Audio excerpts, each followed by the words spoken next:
Check. Alright. Check microphone. Alright, good.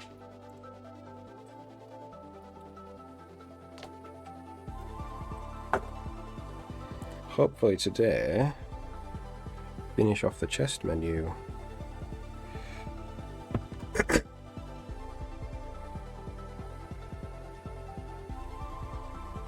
Alright.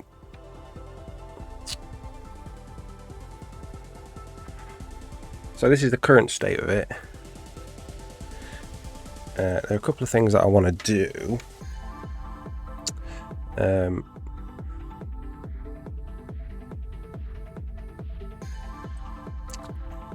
Mouse wheel doesn't work for scroll bars. That needs to work. Might be the first thing we do. And then I want to be able to put a little thing, a little button up here or something, where it swaps between grid mode, which is this, and list mode. And it could be on any tab pane. That could be any tab pane that shows items anyway. And then after that, I need to do tooltips. Big tooltips that come out, basically. So work on that.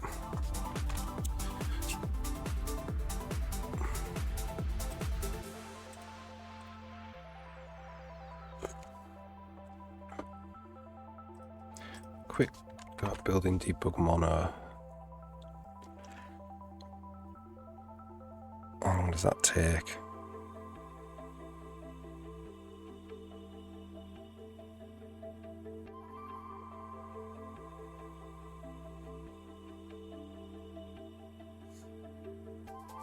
It's like a full build by the looks of it. 23 seconds. Too bad.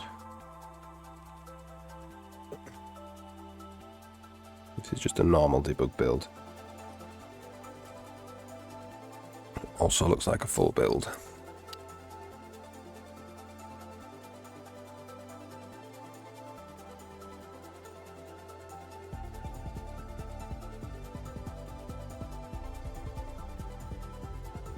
Slightly longer.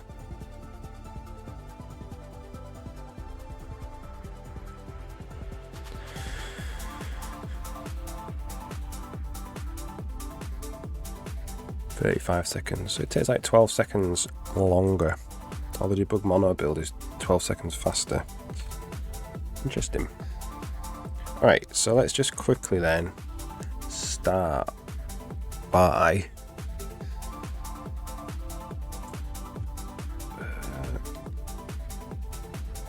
making these scroll bars work with the mouse wheel. How do I do that?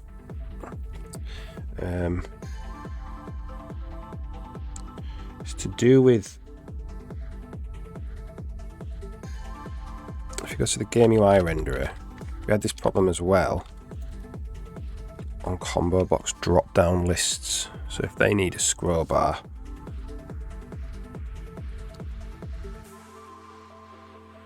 they also need to work with the mouse wheel.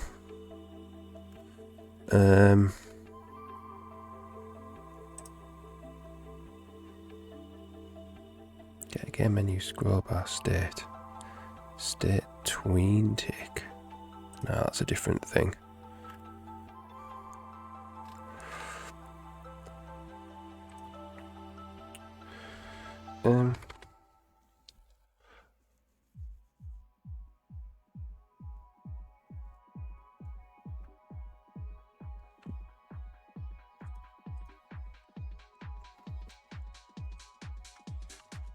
Raw combo, where are we? Raw combo box, maybe that's it. It could be to do with this.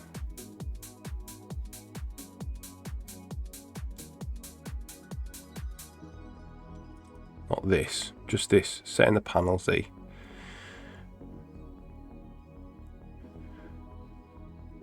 The int Z max. Which means it brings it to the front, so then the mouse wheel knows it can scroll. Okay. can scroll this particular one. If we just make this window a bit smaller. So you have a scroll bar up here. Can't be int Z max though on here, because we're gonna might have stuff in front eventually. Int Z max just brings it to the front. Let's just actually put this on 1280 by 720.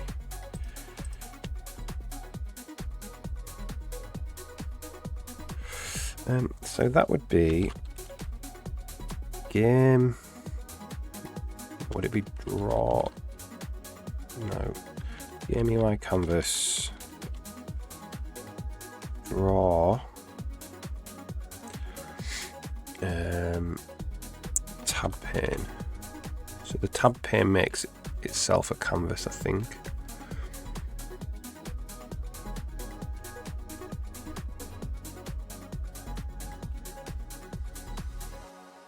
Here.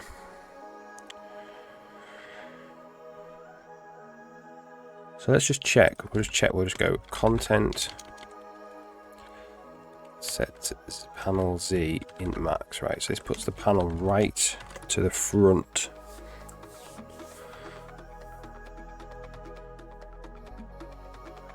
And see if the scroll wheel picks that up.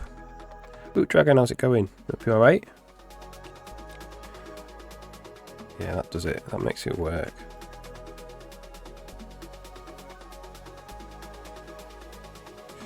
I don't want to do int max. I want to know what panel Z. Do we have get panel Z? We do. So we'll do get panel Z +1. Doing good. Good. Yeah, I'm doing alright. I've got a bit of a cold. A bit of a sore nose, but I'm alright. PMR. I have heard of it, yeah. Does ring a bell. I can't remember what it is. It's in the actual. Well, I'll let you tell me what it is. I have heard of it though. But I can't remember anything about it.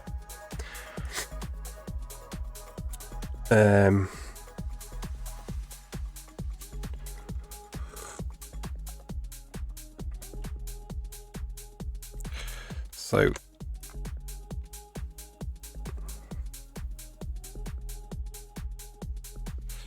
going to go source C is that.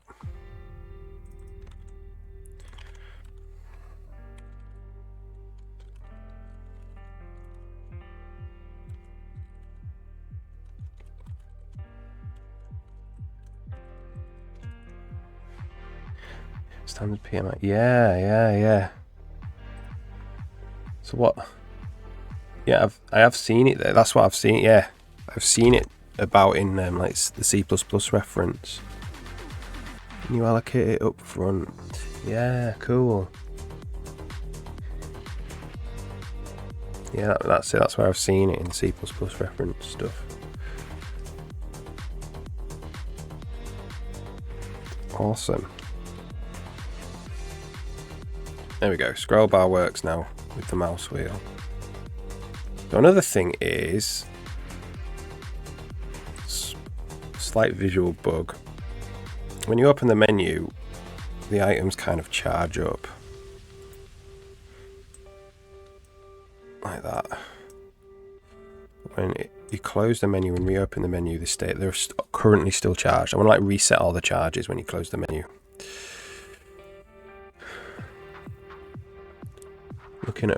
Looking into arenas. Yeah, there is like an arena style. Might have been Fu Manchu that was talking about that a while ago. An arena style allocator for that stuff. Don't think I need that level of optimization yet. Yeah.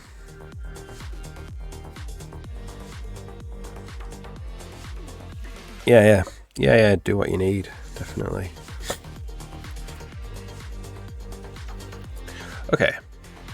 check that in. So what we need to do is when the tab panes are opening, we want to recharge, we want to reset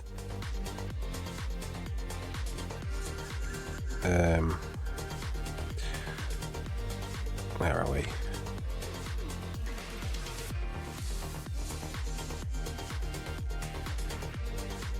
Inventory, there it is.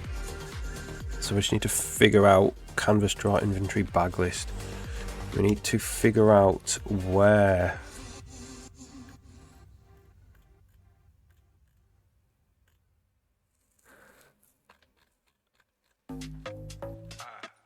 we are getting the state for these charges. Really interesting stuff. It is interesting, yeah. Use it reserve is pretty good anyway. Yeah.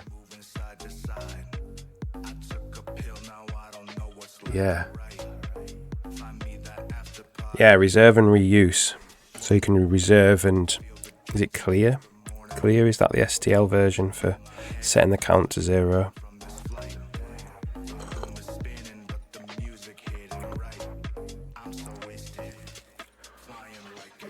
And then just keep reusing the same array over and over again. That's basically kind of what an arena is, really.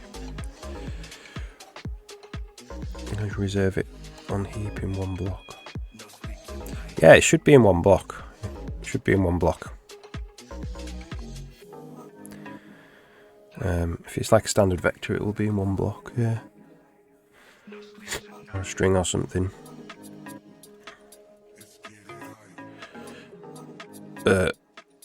So each slot, we do get slot state, and slot state has in it the tween.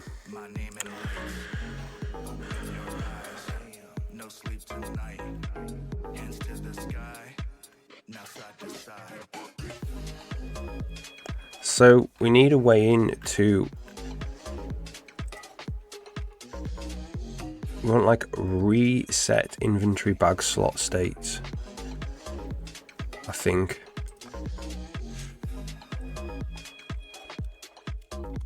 So void reset inventory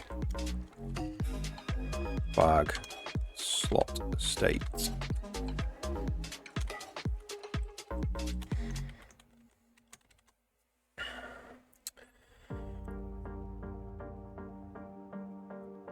Using the same array over and over again, yeah. And find immediate need for it. It's really good if you're doing like framed, anything with a frame. So you've got like a begin point, and then it loops around and hits that begin point again. And you could just clear all of your arrays. Like say you're building up a vertex buffer to submit to the renderer. You could have standard array, standard vector of the vertices, which you just add into over the frame, and then at the end of the frame you just get that and you submit it to the renderer, and then you just call clear, and then the next frame comes along and re-adds them all again. You can do that.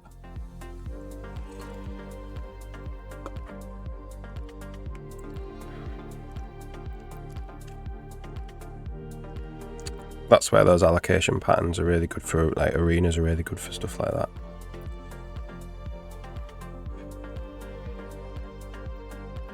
Some engines heavily use their own arenas. Yeah, it's a good design pattern for game engines, definitely.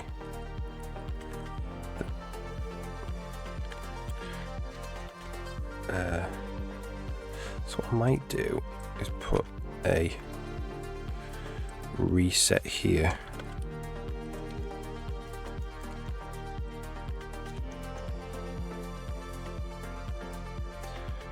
And then we'll just go with each inventory bag states bag.reset.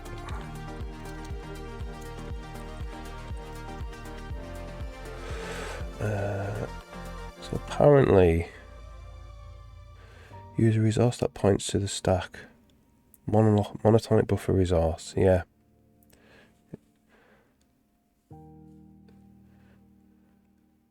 Is the stack.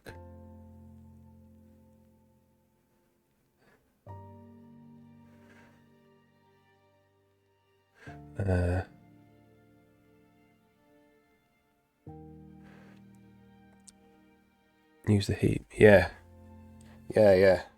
That's the fastest. Using the stack as the allocator is considered the fastest, I would say, dynamic allocation that you could do. Using the stack itself, the program stack itself. And of course you don't have any clearing up to do because as soon as you exit the scope it's popped off. One of the reasons why it's considered quick. Unsynchronized pool resource. Large chunks from the heap at once and slice them up into small pieces for your objects. Yeah, that's it, yeah. So most game engines will do that as well. They'll just they'll either allocate a huge block of memory at the beginning, and that's it. Or they'll just have some kind of page system where they can request pages from the OS infrequently. But they're not calling malloc themselves, they just go straight up to the OS and get pages directly off the OS. Manage it themselves. That's what this engine does as well. Nice. Yeah, it's awesome, isn't it? Okay.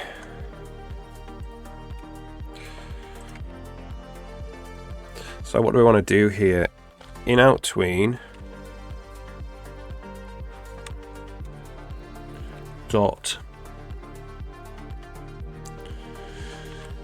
C equals 0 in Outween direction start to end. I think that's all it is for a reset.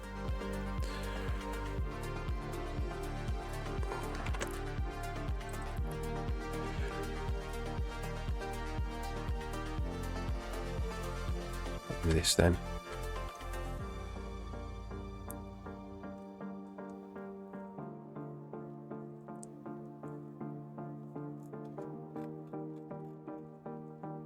Reset of note, not a member of inventory bag list state. I've done the wrong thing. I have done the wrong thing.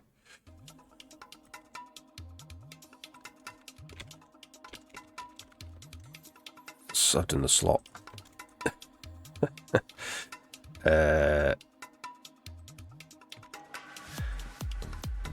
Slot state as a tween. Oh, it does. List slot state. Oh, right. So there's a bunch of slots there. Okay, that's wrong.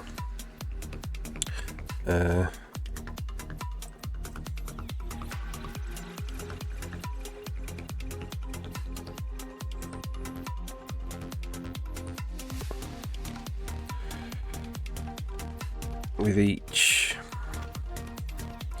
slot states add dot reset.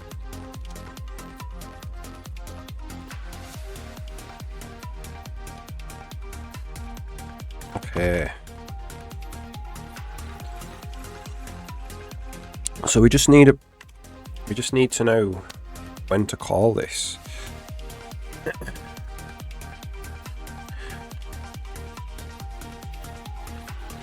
So we need to call reset inventory bag slot states sometime, basically. Probably when the menu is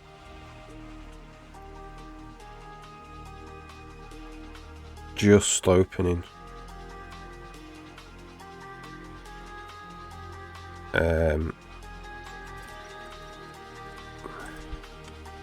When any menu is just opening. This is static. Okay. These can probably be static as well.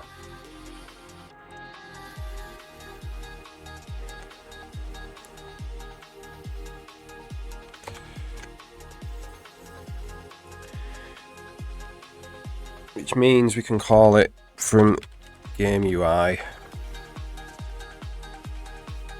tick.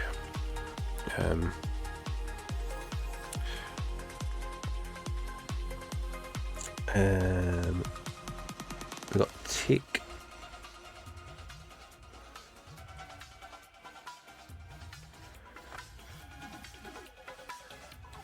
Could do it in tick menu. Should be kind of here. Menus on enter. Should be here in menus on enter. And then this should be. We don't have a canvas here. Oh yeah, it's static anyway. Game UI canvas. Reset inventory slot states.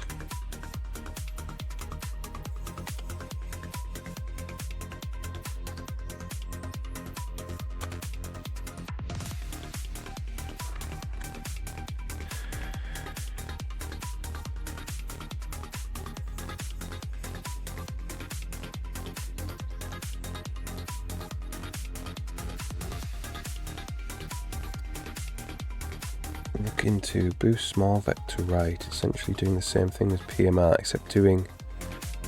except rather than allocating the block, setting the max elements.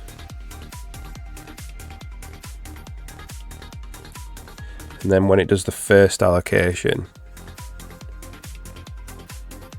it gets the block. Is that what you mean?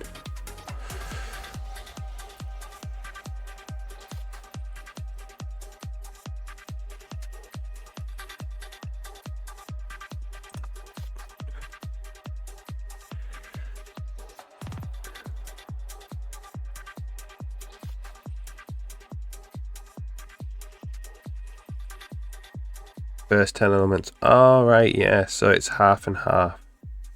The 11th will be split into the heap, yeah. Yeah. That's good.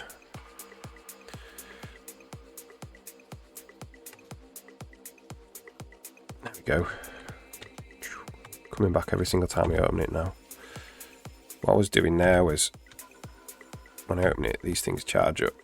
And then when it comes back to opening again, you still charge up now. Before, when you opened it again, they would already be charged, but I needed to reset the slot state. Awesome.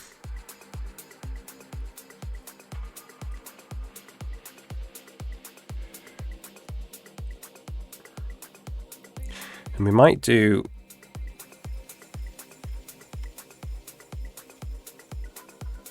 I've got inventory bag states.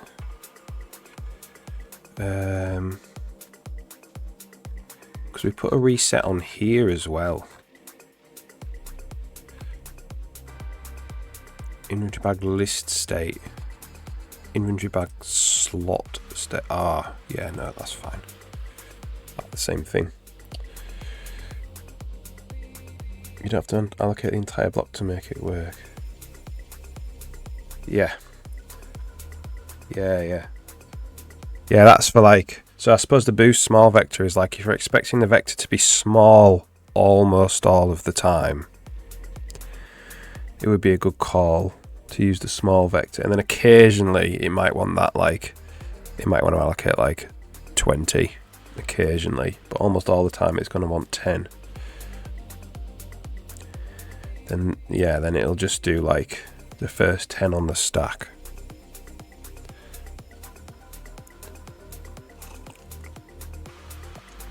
Yeah, I have something in the engine which is not quite the same, but it has the same principle.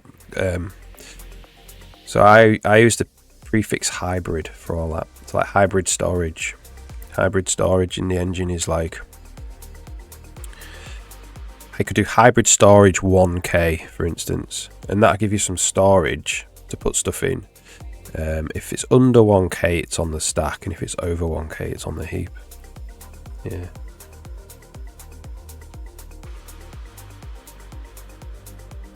With most arenas, the small vector is the perfect example.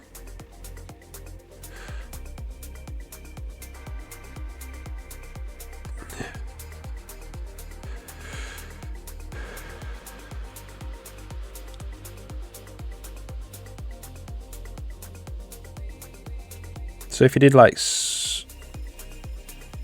small vector of bytes 1K, use that as an arena.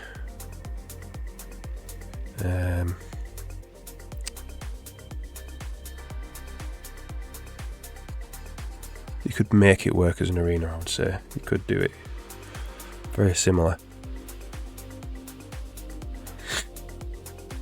Depends when it comes to it, grow the vector again. What would happen to the old vector?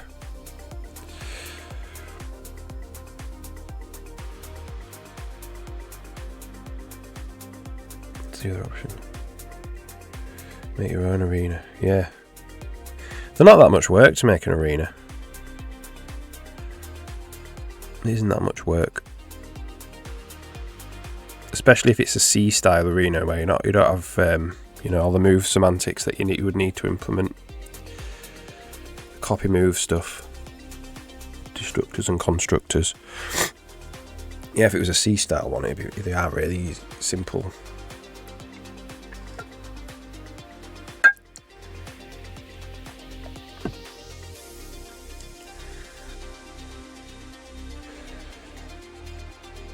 Stack has the limits.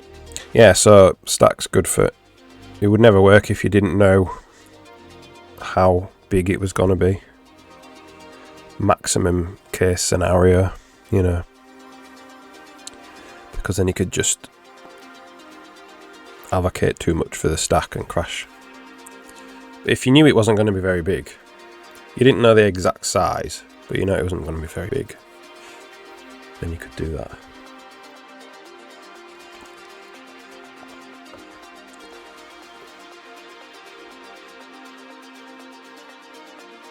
Get the stack overflow, yeah. Yeah.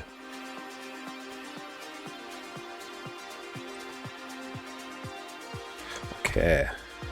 So the next thing I want to do is on these tab panes, I want like a little button where I can like convert from this view, because these are two views of the same thing, of just items. And I want the player to be able to decide what view they want for each side of the pane. Or each side of the menu, so basically on a per pane basis, per tab pane basis. So we need to find out where we could render that button.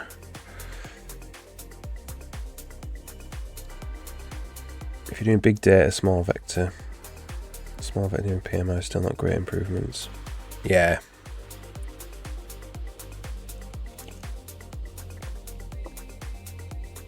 I'd say if you knew, if it was all going to be of the same type, so it's like standard vector int, all going to be of the int type, probably don't need an arena for something like that. An array or a vector would be fine. It's where you don't know what the type is going to be. That's what the arena gives you. You don't know what type it's going to be. It's just a general purpose allocator.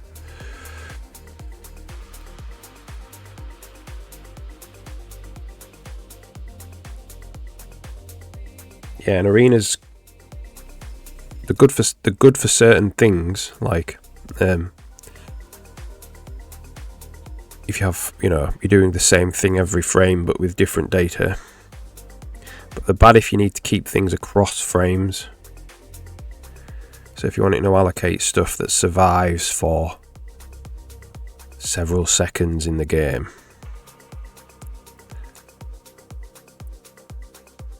you're better off just going to the heap. It's nervous, how's it going? Lurking, yeah. Hope you're doing alright. Morning, night child. May the debugger be with you, yeah. Hope everybody's alright. I'm full of cold, unfortunately, but feel good today. Feel good. I feel a lot of things greatly undermining standard speeds. Standard versions were outperforming the supposed improvements by a long shot.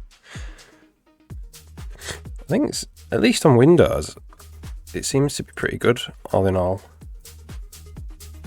Standard stuff. Yeah, so the plan is to allow the player to choose between the two different views. So there'll be like a button here, some kind of button here, which would be like list mode. But if it's in list mode, it'd be like grid mode. or something like that.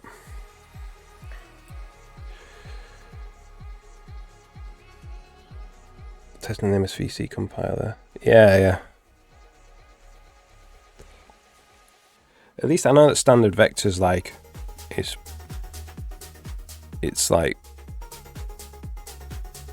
fast. You know, it does everything you would every speed up you would expect it to have.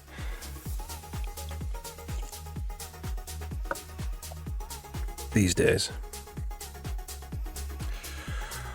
Right, so we need to find out where we're going to render this. Raw tab pane.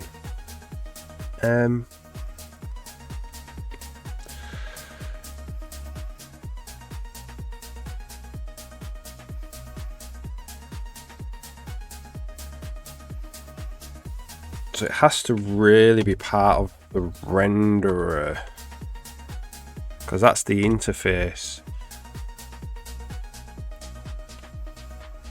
iTab page renderer.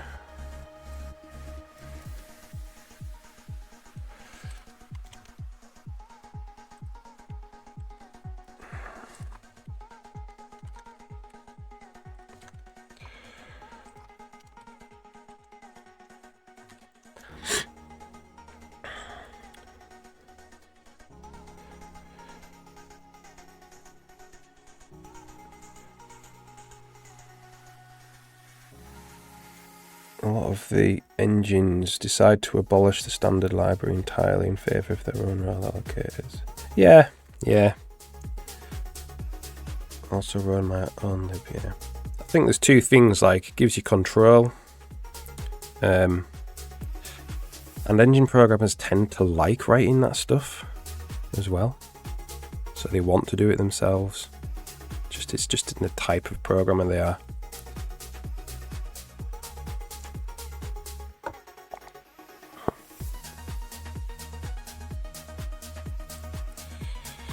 I tend to like writing that stuff, so I enjoy that. Control, performance, portability, yeah. So what I might do, what would you call it?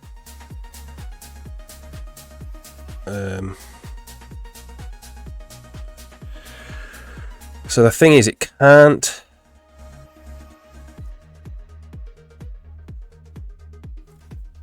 So the way it works is you write a renderer for the tab page, but that only operates in this scissor. So if I wanted to draw something outside of the scissor, it would have to be a different function call. It can't be this canvas essentially.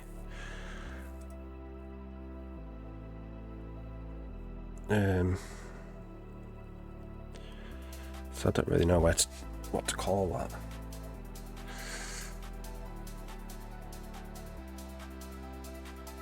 When I started to make it, STL was not compatible across the vendors, yeah.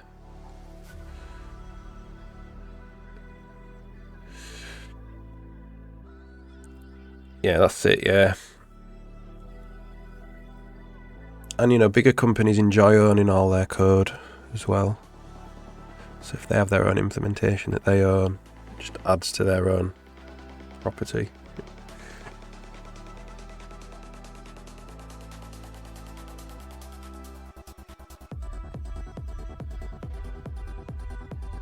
Back in the 2000s, it was always considered to be much faster to write your own. But I don't think it's really true now.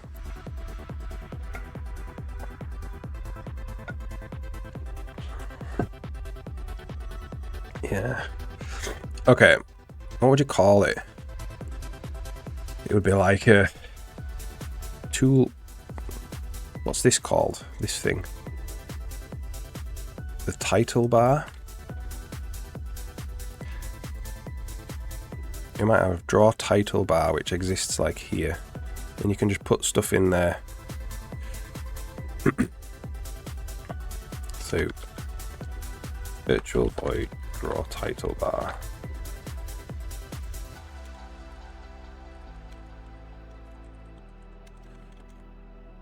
probably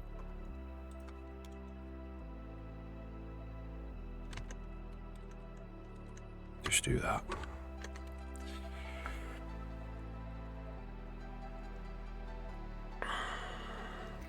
It's not as slow. No, I don't think so.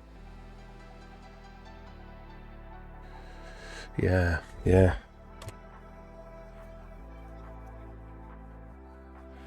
So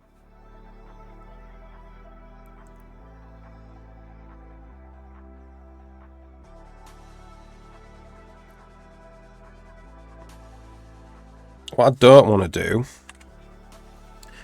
is make just a canvas for this. So what I think I'm going to have to do is it's going to have to be the canvas and the bounds of the bar as well.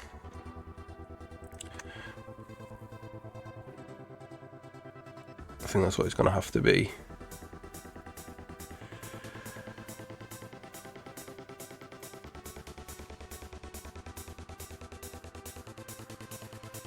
Inventory bag icon of rare renderer.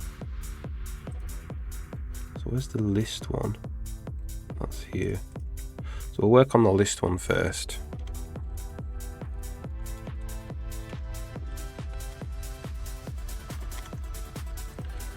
And we'll just do canvas draw. We'll inflate the bounds just to make it a little bit smaller. Just draw a white quad there for now.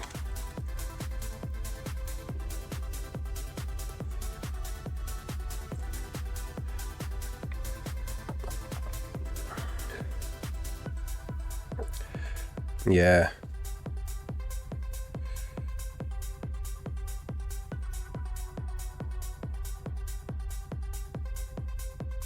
Nice, nice. So we just need to get this drawn somewhere. So draw tab pane. Got our list of renderers. So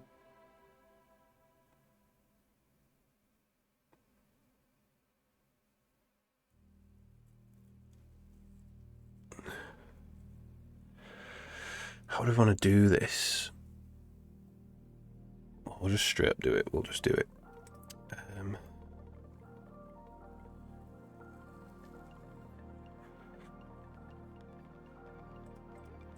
It will get in the way if you have a lot of tab panes or tab pages.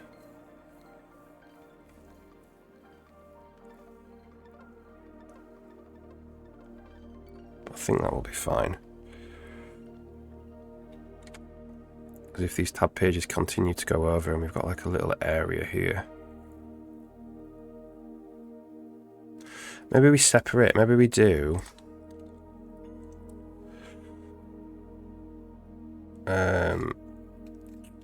Get title bounds.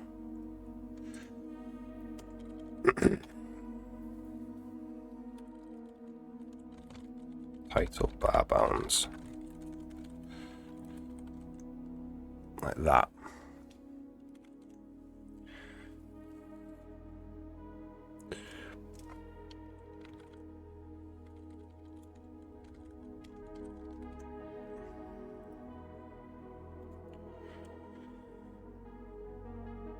I'll get title bar size.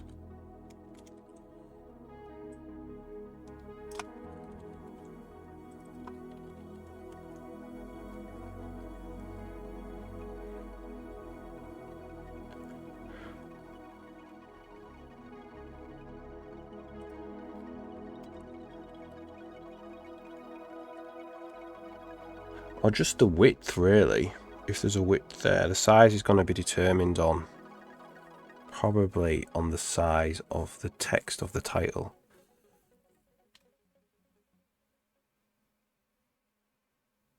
We'll keep it with size.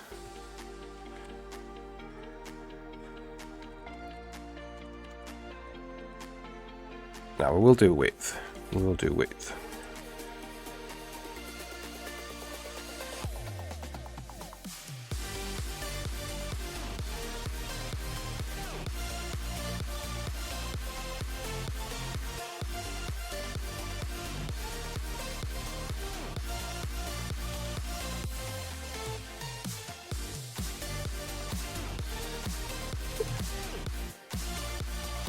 Yeah, Night Child.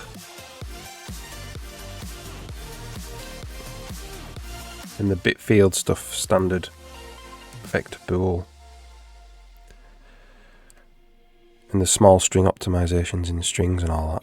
It's good. What's it called? Get title bar width. I'm just return like 16 here.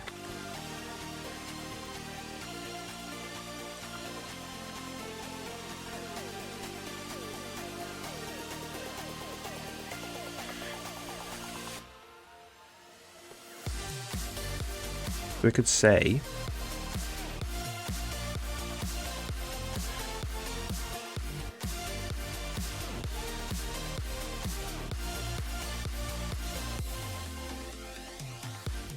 so bounds, title bounds. So we need to minus the title bar width. But that's per renderer.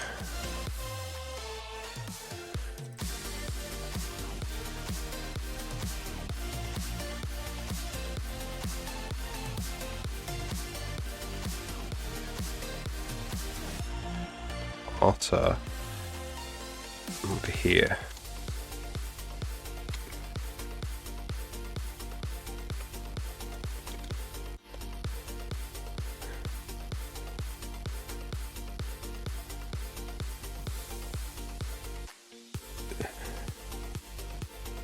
You understand? Yeah.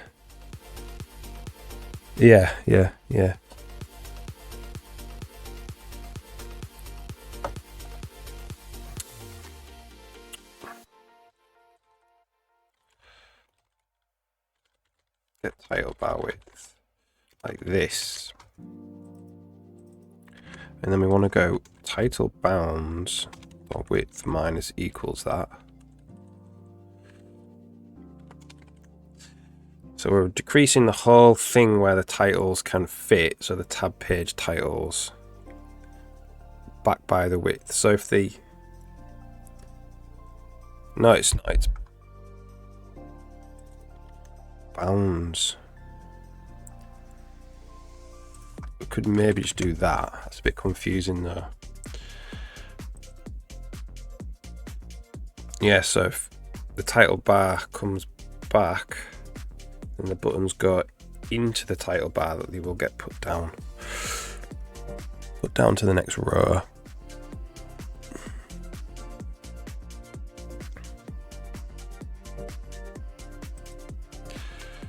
I think it needs to be this really. What are we using here? We are using it.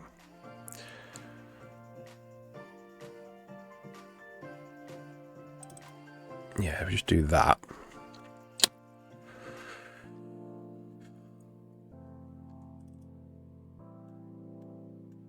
And then we're going to go, so this will draw, we're drawing the title. So before we draw the title then, we will do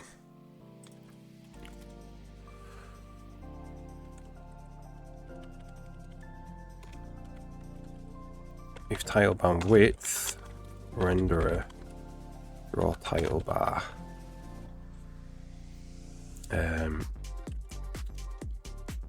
This.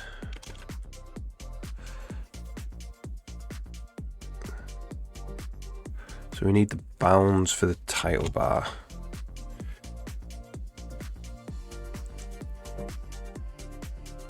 SIMD string. String view is pretty good. String view is a great optimization for string.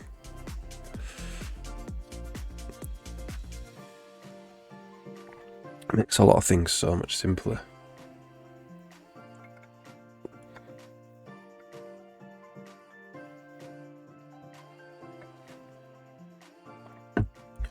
So we need the bounds. So so the title bar bounds is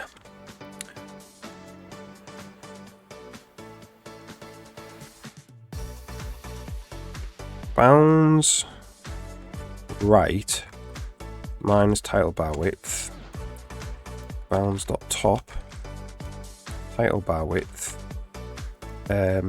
Height is probably going to be the line height of the font, or the title bounds height. That's what it's going to be.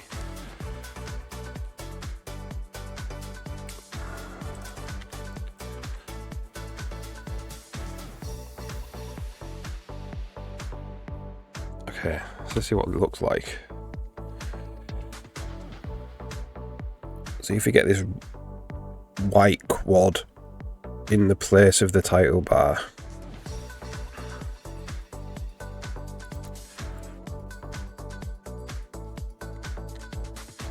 there it is.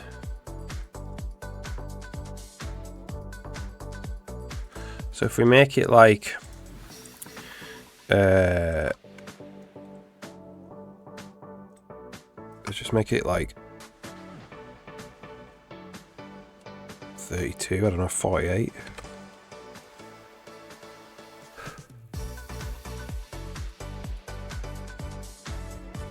And we won't inflate it. I was going to inflate it because I was going to draw a quad outline of the actual on the actual tab pane renderer itself, but and the little white box inside. But we'll just do it like this. Okay, cool. So that could be a place. Maybe we have to shift it a bit, where we could have a button to swap between this and this. And then to get one here as well, we just need to implement it on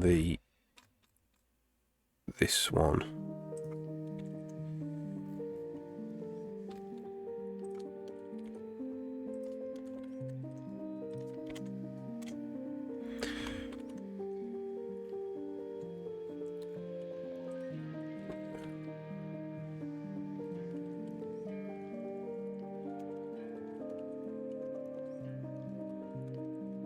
Or a red one here.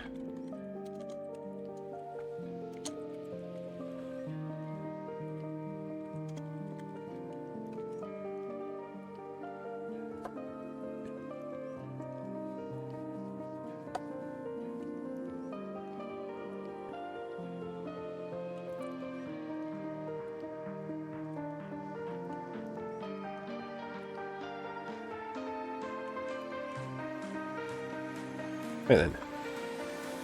So there's two places for a button.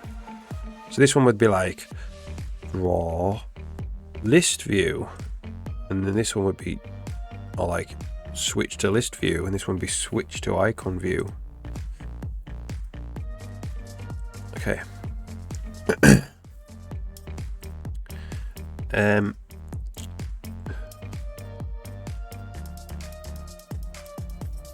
So what I might do is pass the height in here in case you want it to be square. So that would be like what height? Height is given by the canvas, and we just provide the width.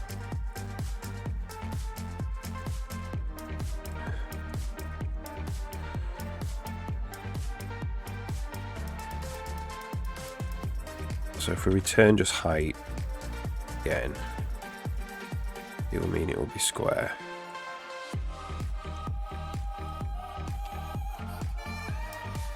Now where are we?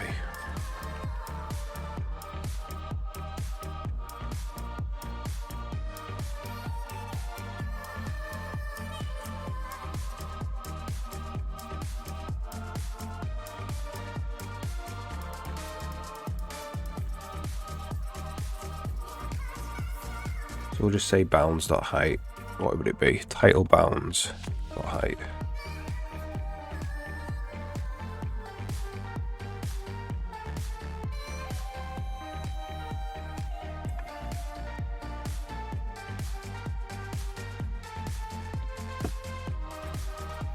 Adobe is killing Adobe Animate.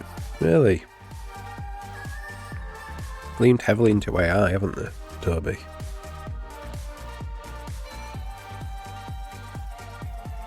It should be squares now, which is better. It's eventually probably going to be an icon with a tooltip, so squares are probably better. We'll push it in a little bit as well. Probably. Right now it's like right on the edge. So we must have some kind of padding.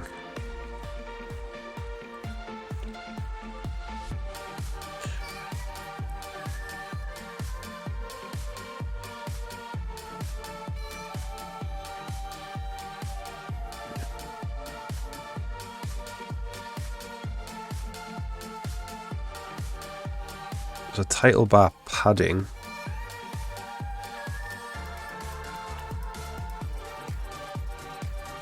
We'll just hard code it for now. On margin.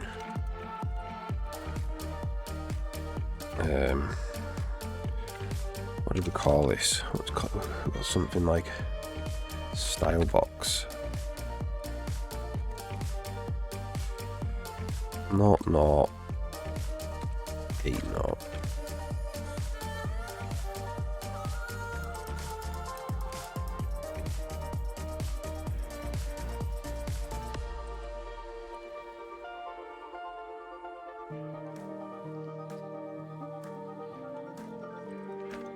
So that's width.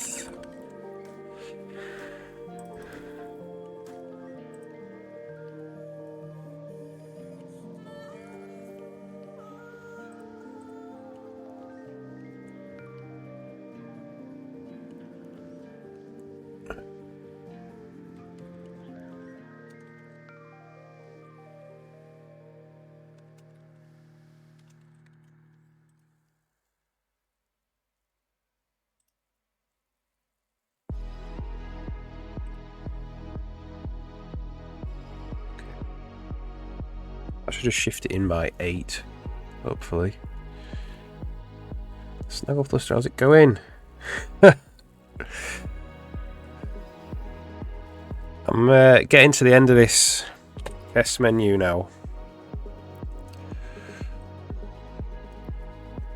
There's a couple of things, so I've made something called a title bar, where you're going to be able to put icons here. Because these are 2 views of items, so you're going to be able to swap between. The player will be able to choose which view they want. And then I want to do tooltips for the actual icons. Context dependent, you know, if it's an icon list or an icon grid. And then that's this menu finished. But we're going to be able to use these in the shop menu as well. So the next one I want to do is the shop menu, and that should be a lot faster because it's going to look kind of similar. Good lad. Sound like you're from Yorkshire. Did you hear about Notepad++ getting hacked? No. Just remember 1080 verse 1440. What do you mean? Let me know what you mean.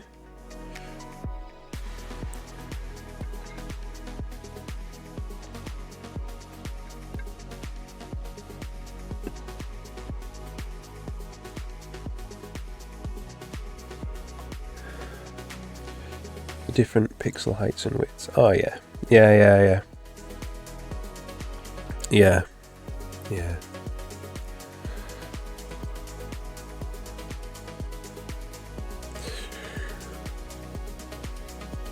UI is quite hard for all that stuff. And DPI and all that.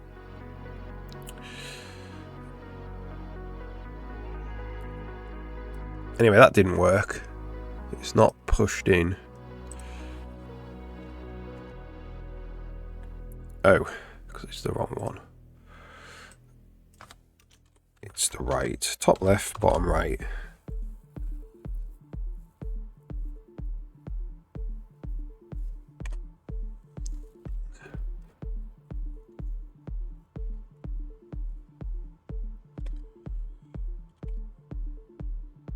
Alright, that's pushed in a bit. So this,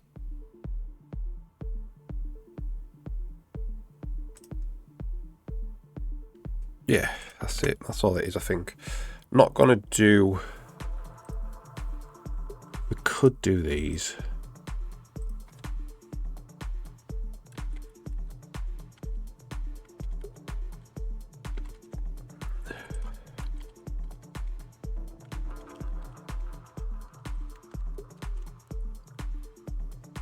Even though they're set to 0. I mean, eventually we might actually programmatically do this, but maybe. If we get into situations with menus where we have lots of icons and stuff, we could do that.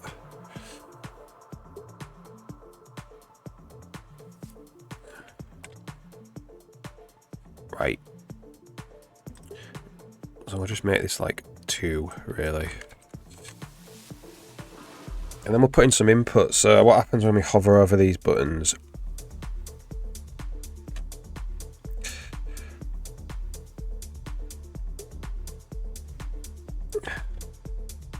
So I'll just get them to change colour when we hover over them for now. So where is this draw title bar? So this is the red one. So we'll just go the box ID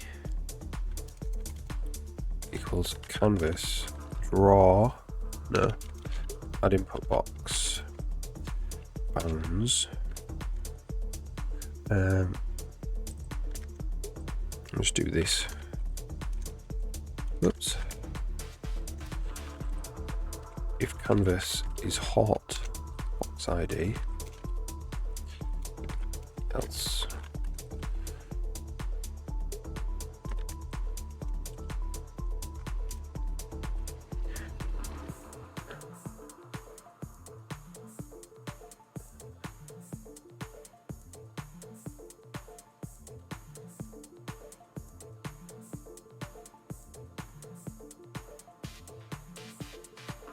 So is hot just means the mouse is over it. If you're using a mouse. Alright, there we go. Obviously if you're using a controller, it'd be a different kind of interface. Press the Y button to make it hot or something, I don't know.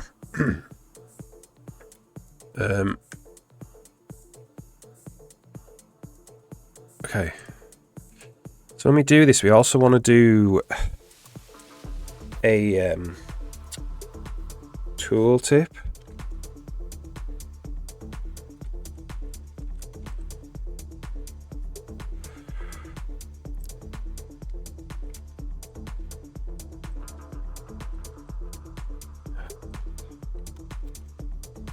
Text. Hello. The rect. I think the rect is just a bounce.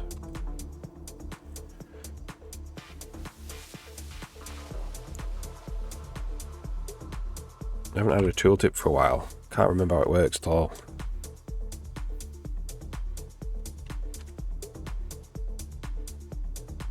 Not like that. It's not working.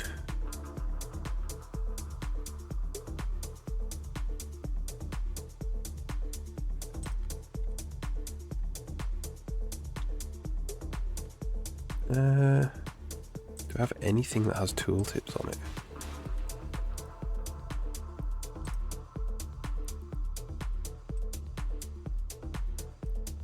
I have to go to the editor.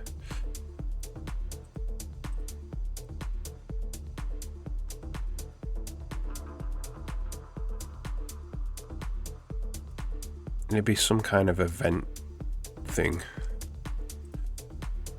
They have long text. Here we go. So tooltip is where it pops up there. G event broadcast chest.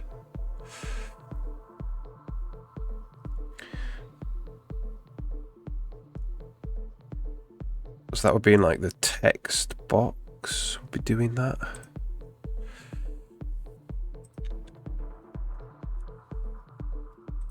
Maybe it needs to be added all the time.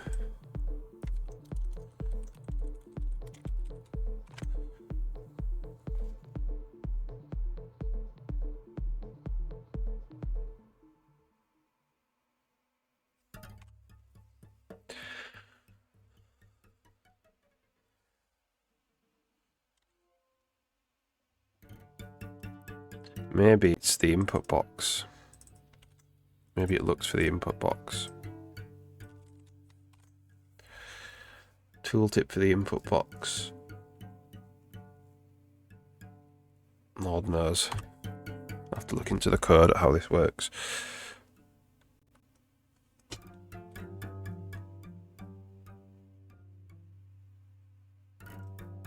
Alright.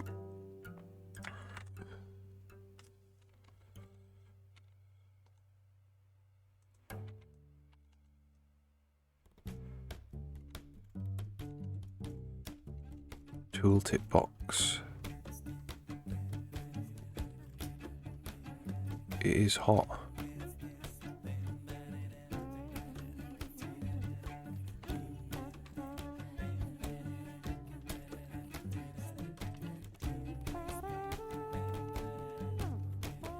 Condition.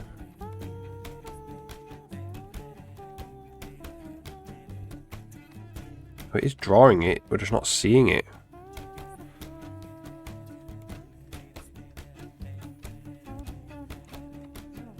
Why are we not seeing it?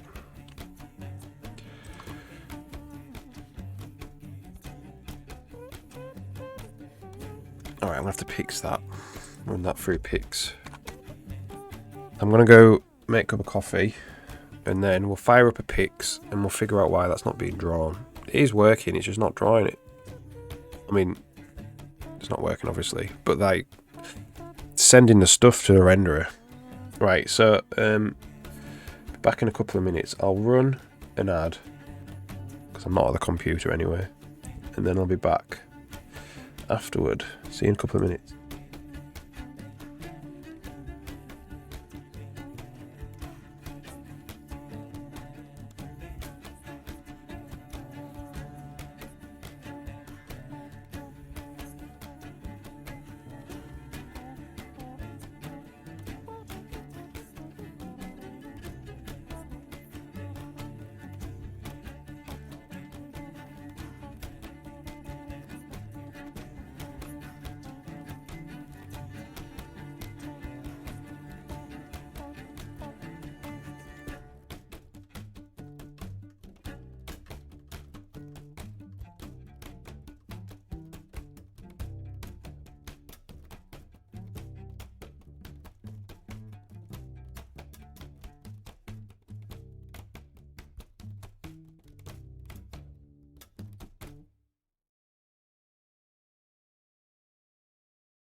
What are my headphones? There we go.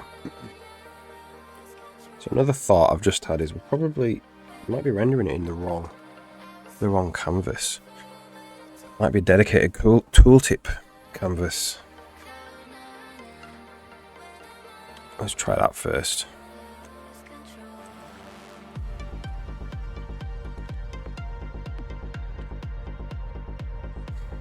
Tooltip canvas.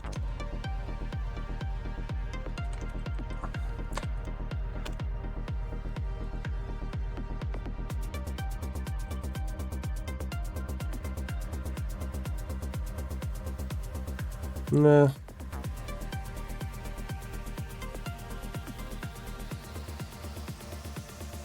Alright, let's figure out what's going on then.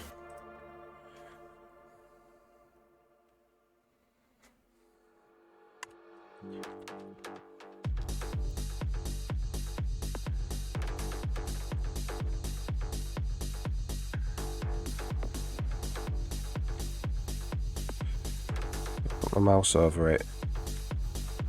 Press F11.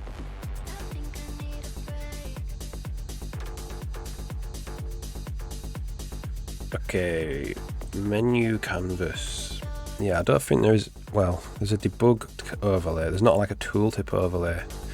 Maybe we need to set that up. I don't know if there are any tooltips in the game at all yet.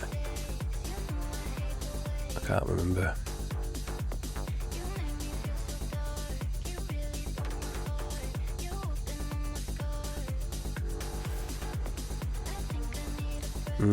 Well, tooltip is a separate.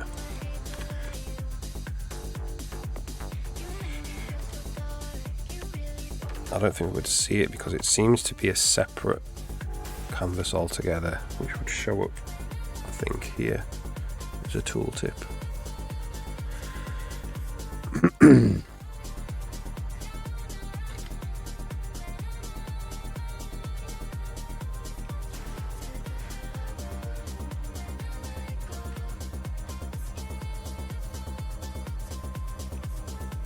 So we've got a canvas called tooltip.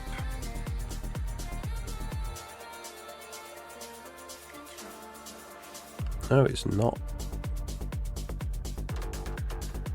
It's not coming in here. What is the condition? Just a random condition.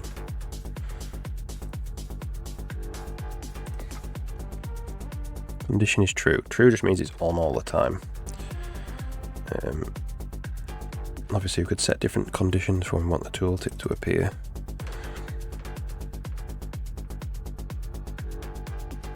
So it goes add tooltip box. So does it ever become hot? Yes. So this is the delay. So let's just get rid of that delay. This is the, it comes on half a second after you go over it. Which I don't think we really want. We do want that, obviously, in the editor, not in the game. Oh, there we go.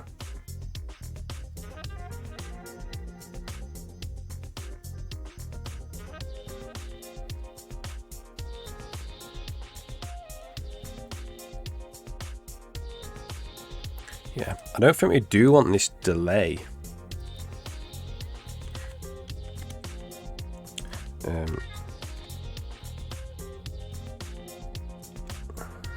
In the game,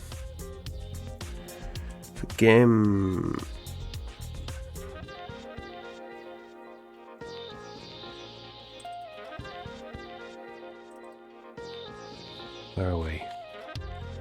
Game UI renderer style. We'll put that to 0. Well, no, hang on. It wasn't working. Let's fix why it wasn't working first. Because we might not want it to be exactly 0. We might want it to be like, I don't know, 1/10 of a second.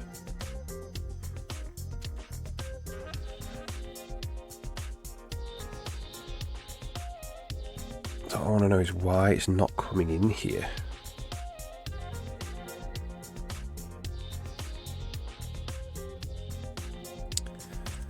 So it's this that is failing. So let's just log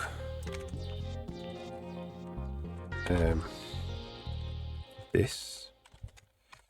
See what it looks like. It's never getting to more than a half.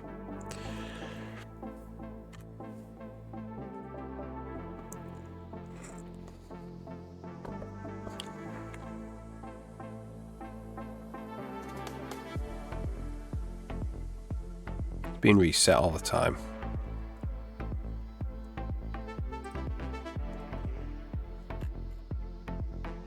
So it must be here. It must be doing this.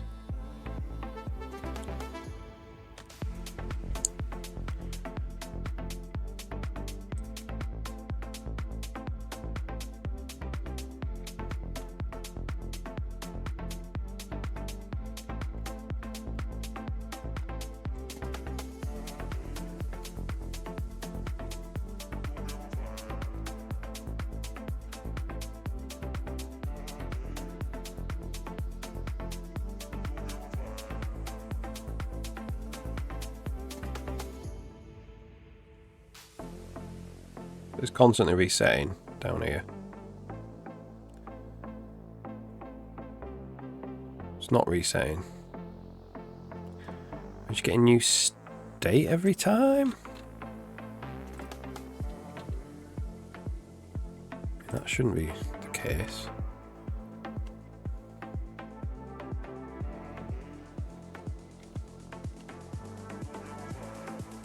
There's only 9 states.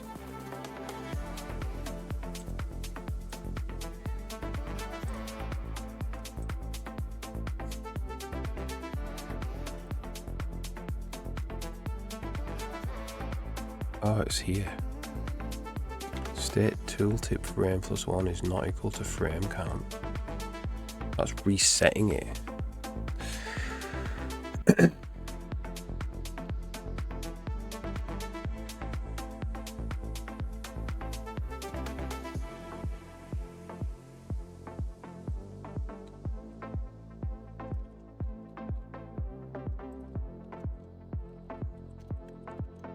Oops.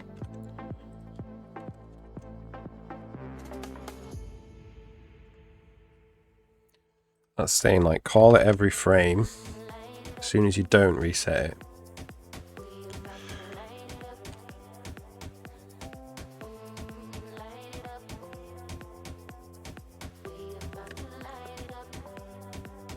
Reset 1, reset 2.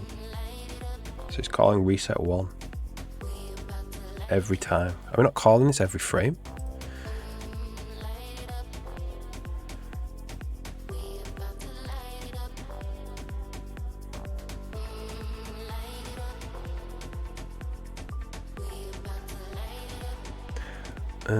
Maybe we're calling it 2 times.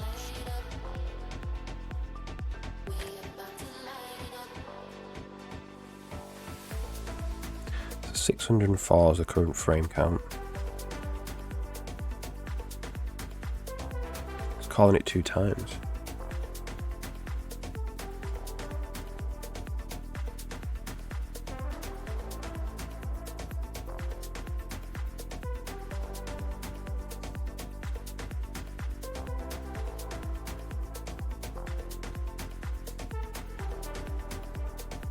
$604 again.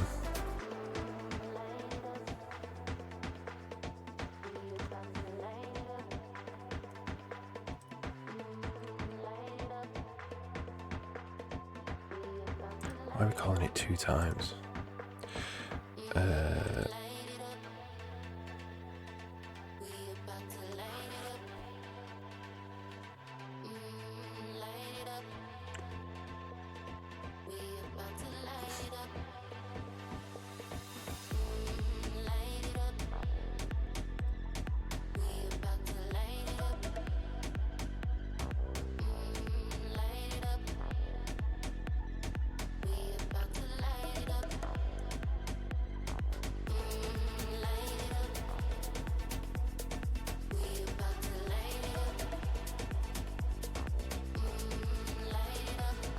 Confusing. Pretty sure we're not calling it twice.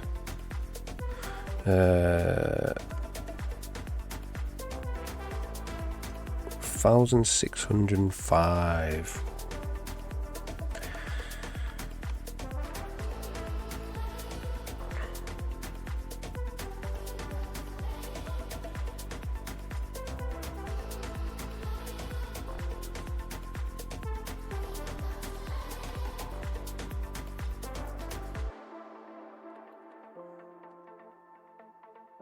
We are calling it. Oh.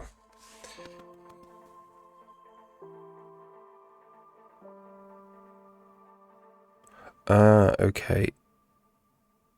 So this is actually one per... This is actually happening. This is where I'm getting confused. Every single tab page has its own one of these buttons. So it's going through and it's calling it. Then it's going to the hero, even though it's not the active tab, and it's calling it.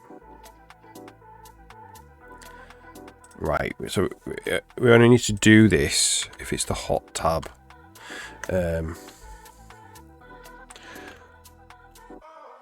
Selected index.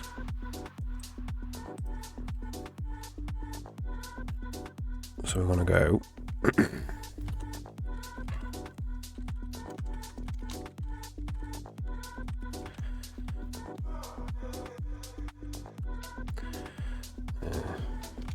I'll continue there, so we'll just do here.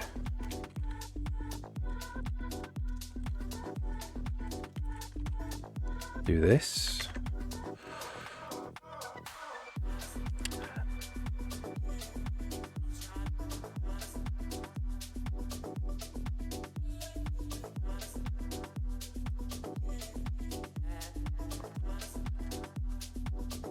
Do that.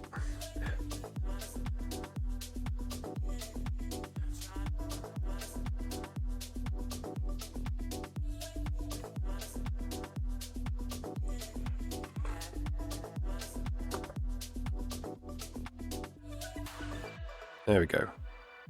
So it's working now with the half a second delay.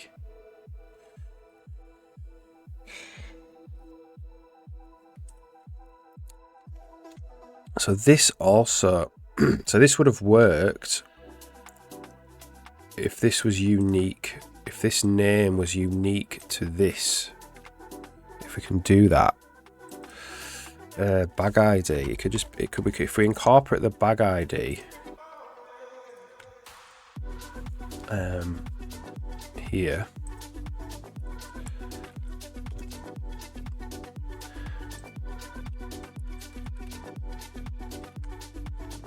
then we don't actually, I mean, we do need to check if it's selected, but we don't want to draw a title bar if it's not selected, but we'll just check.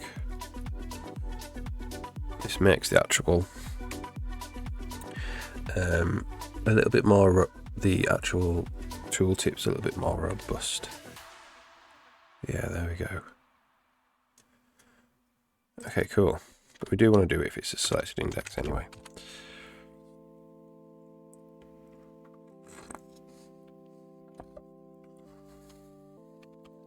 Yeah, I was getting mixed up. I thought it was once per tab pane for some reason, but it's one per tab page.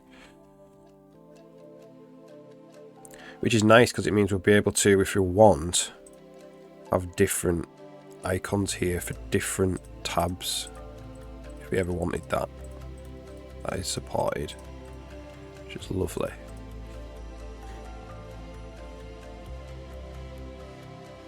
Okay.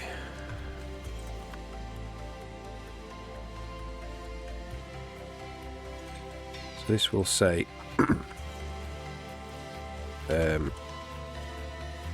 what would it say?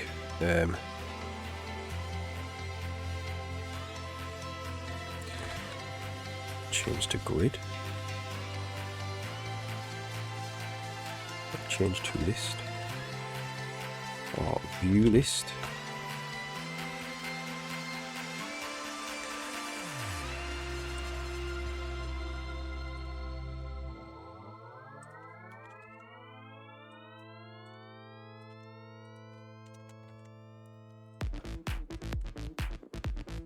And this one would say UGrid. Well, we'll put a localization in as well next.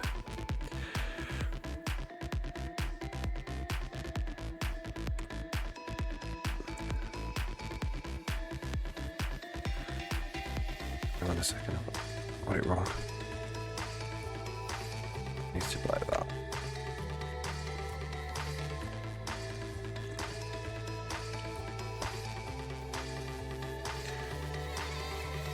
Taking over.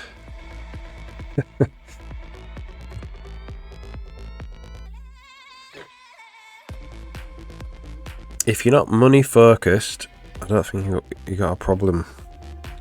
You know, if you don't need to, if you make some stuff for fun like I do.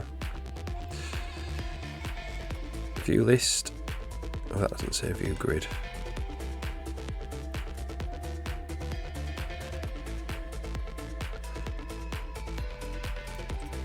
Yeah, you haven't got a problem. I think if you've got a job in the industry, we'll have to see.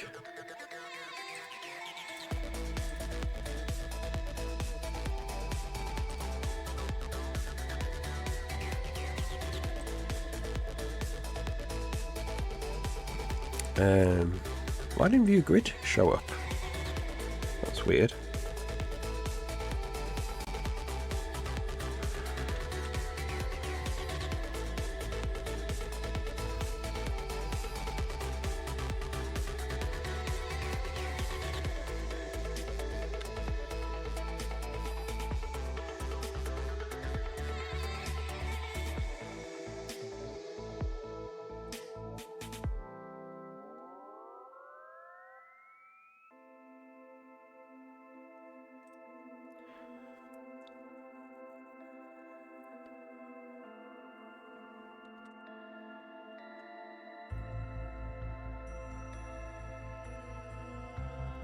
Weird why that's not showing up.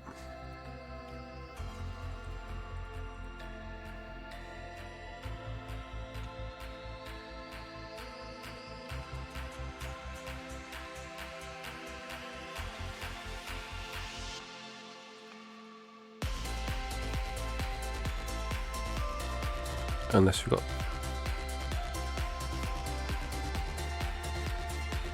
the same ID.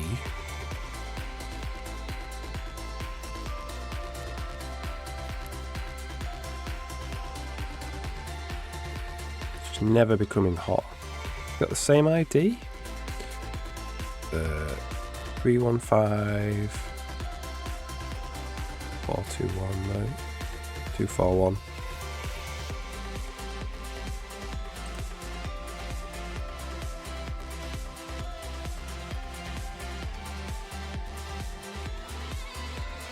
It's not becoming hot for some reason.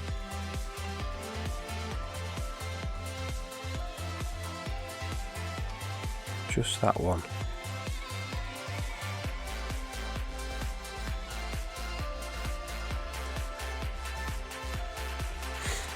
Confusing.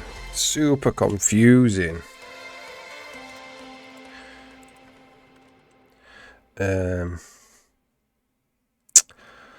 So let's just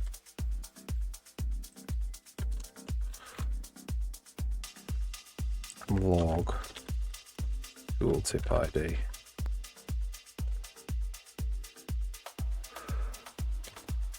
Is it the ID? Is it the ID or is it the name ID? I don't know.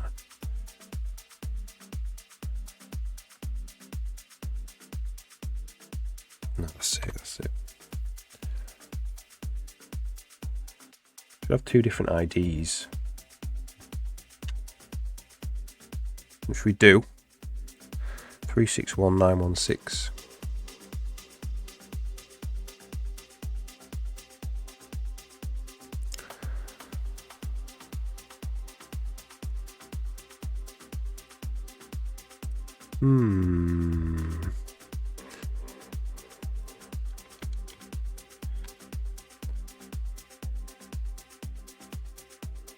look at the rects as well.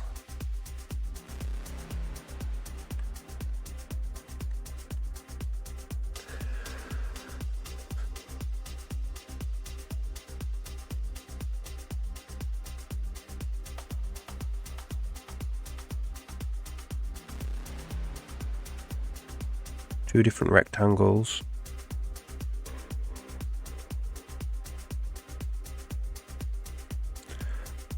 Interesting, quite a different Y.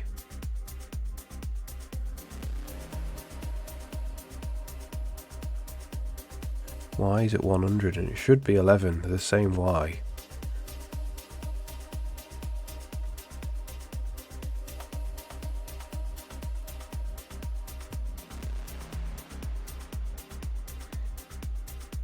Should be at 100. It's 11. Why is it 11?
The bounds is straight up 100.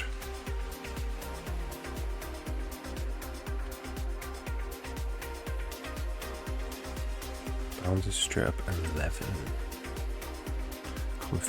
Confusing.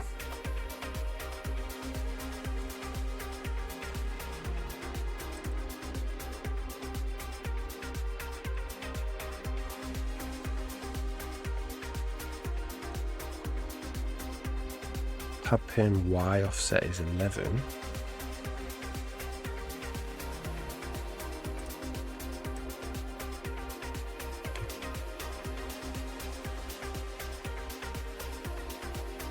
It's always 11. It's always 11 here.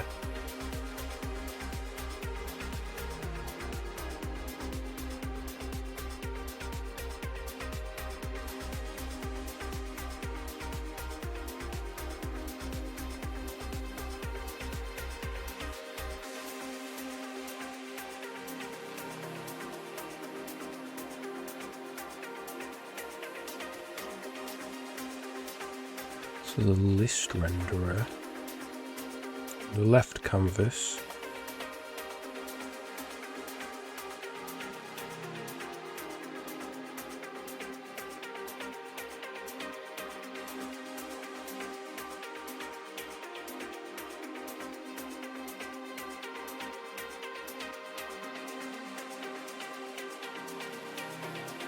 and we're calling draw tab pin directly on the main canvas.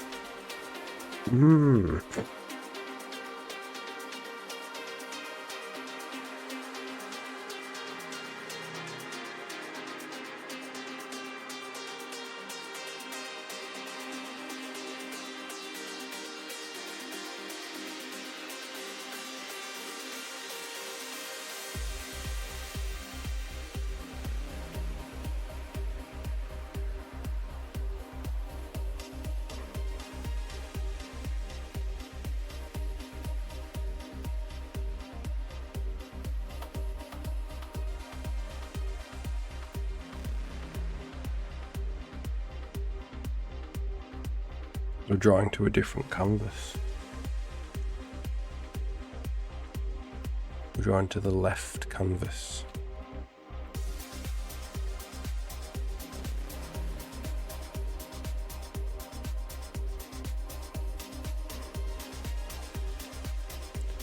confusing. So what's happening here is because we've got this button here, this whole thing needs to get drawn to its own canvas and then drawn into the main canvas, the main menu canvas. Like, that's what's happening.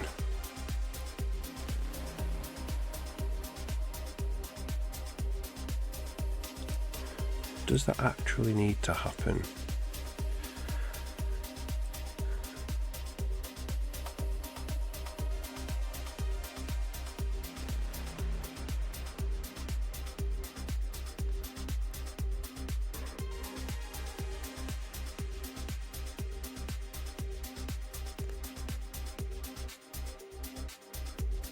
So this is relative to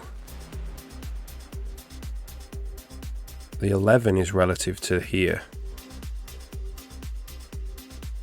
but the 100 is relative to here. It needs to be relative to here for the tooltip boxes to work. I think that's what's happening.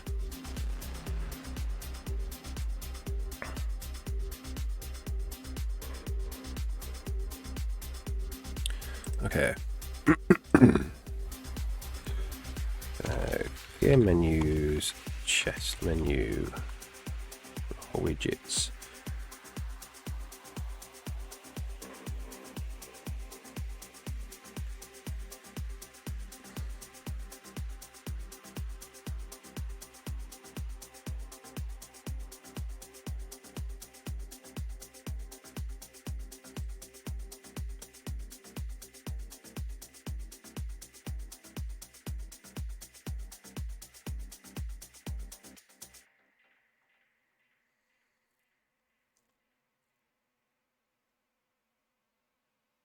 We're drawing on the left canvas.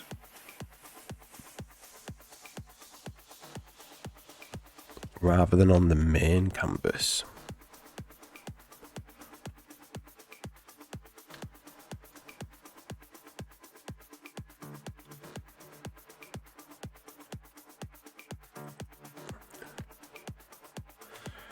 So can we do it on the main canvas? What's that look like?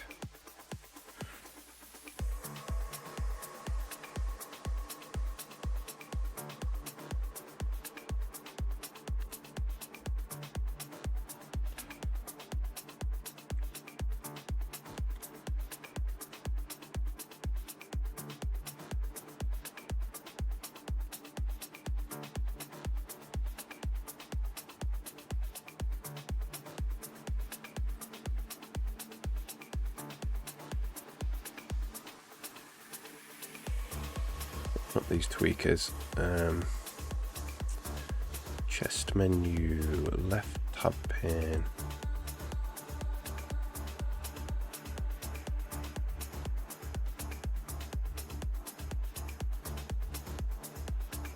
So why don't we have... So the button it wants to draw there. I think that's what's happening. Is that correct?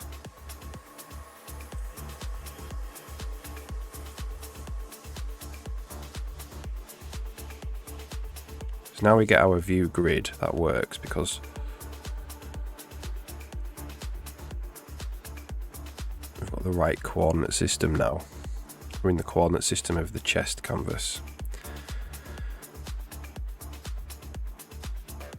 What I want to know is why the button doesn't appear.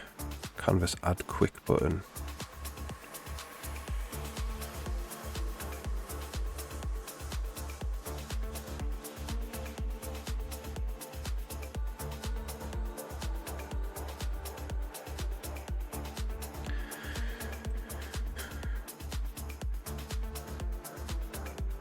Just save that for a second. Then, rather than that,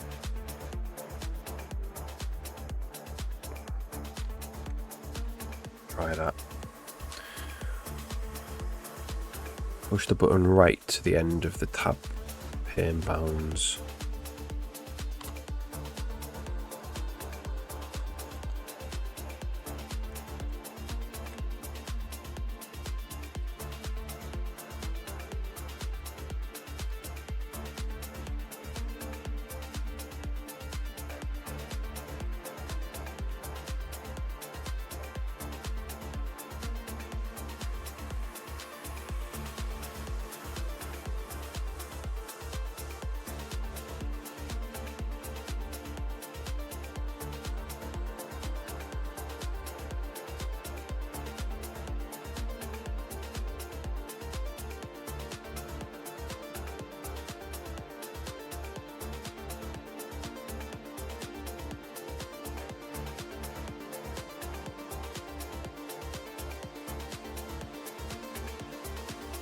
Okay.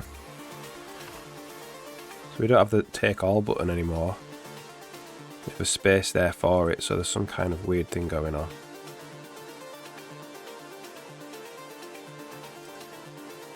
Oh look.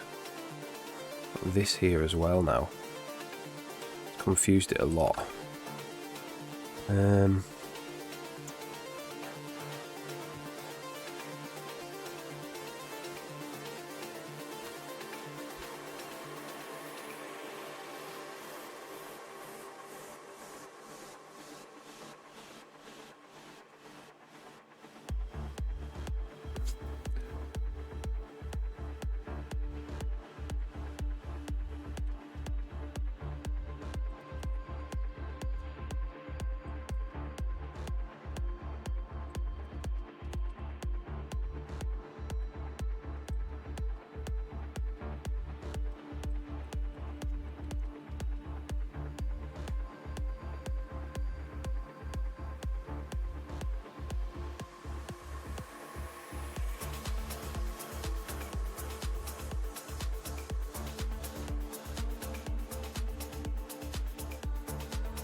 Kind of looks like it should be down another pixel, like 12.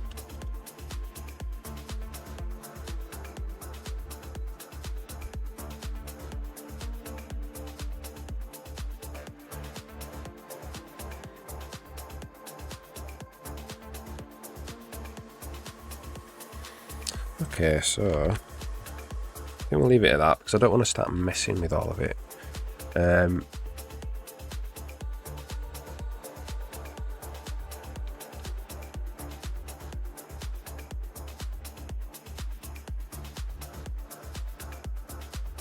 So we do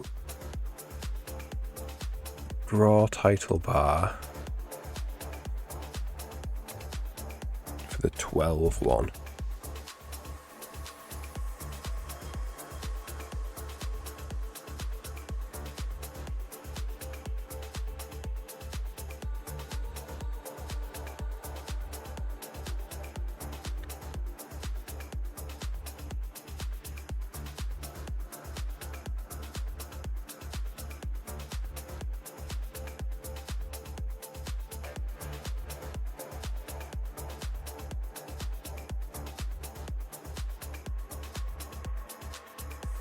So this doesn't do the...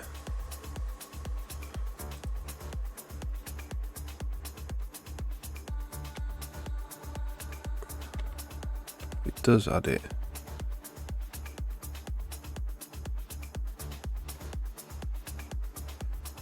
$115.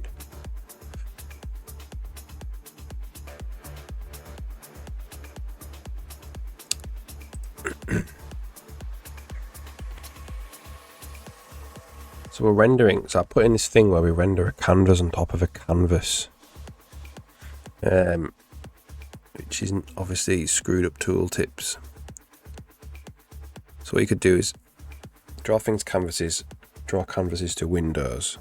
But I put in where you could draw things to canvases and then draw canvases to canvases, so you can have like recursive stuff. And that's just screwed the tooltip up because the coordinate space of this canvas gets changed. You do input window, draw the tooltip canvas, but yeah, the coordinate system gets changed.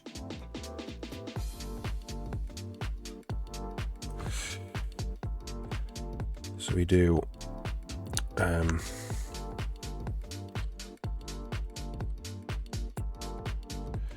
go back. So this canvas isn't in kind of menu space, it's in canvas space.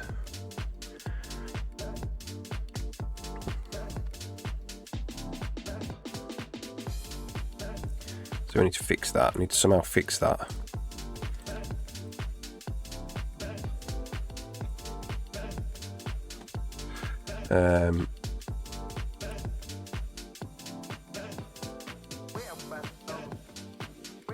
So left canvas is going to get drawn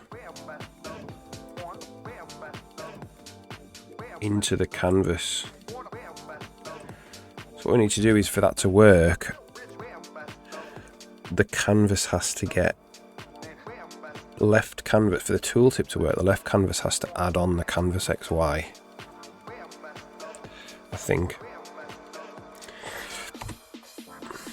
Let's just test that. Let's put it into the right coordinate space.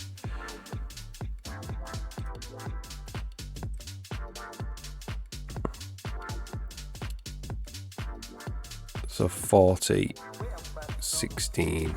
So the Y needs to add on 40, 16, I think.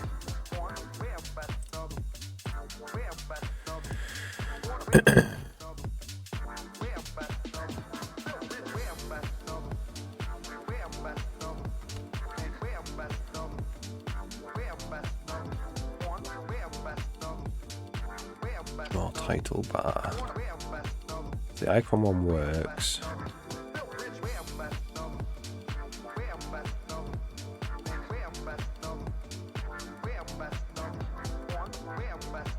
The list one. So if we do translate 4016, does this work?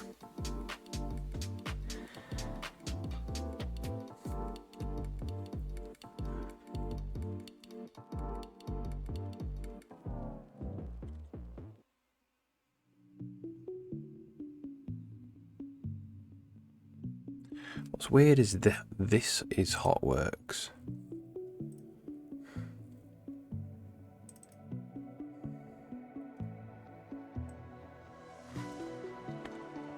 Maybe that's not what it is.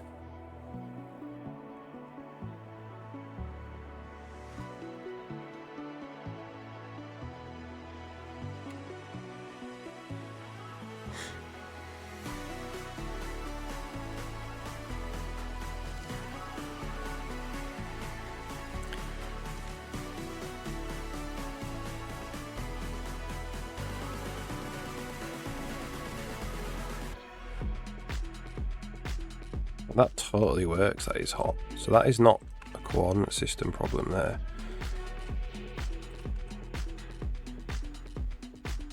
That's like pixel perfect.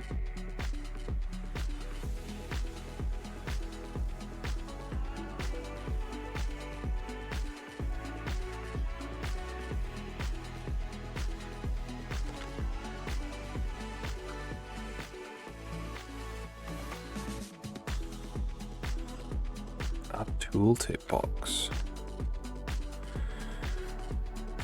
What's the difference between this and add input box?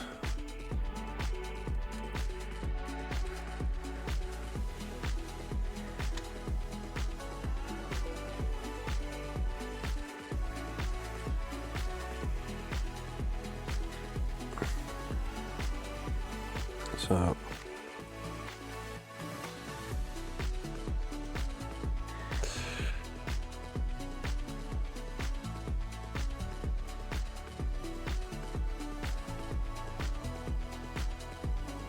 nothing, there's literally no difference.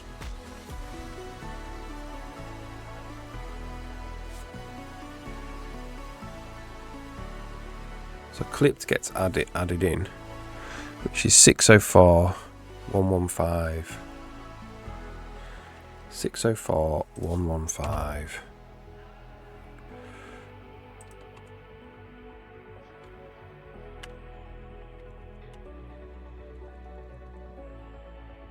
That's 604.115.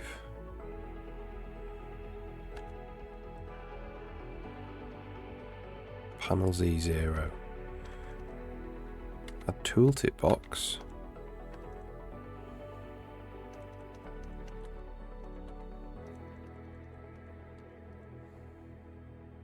(604.115) panel 0. It's literally the same.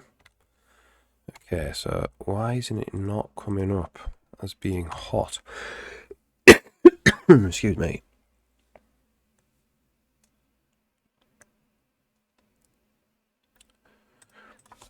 So if we go to the mouse keyboard controller, this does all of the testing. Tooltip boxes.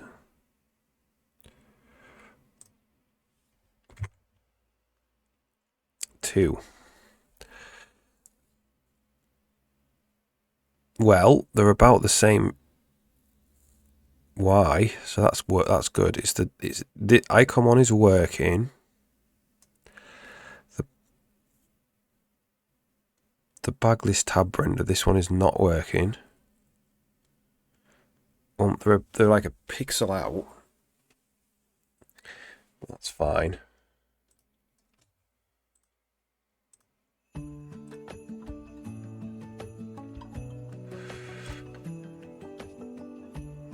Okay, so we need to figure out what's going on here.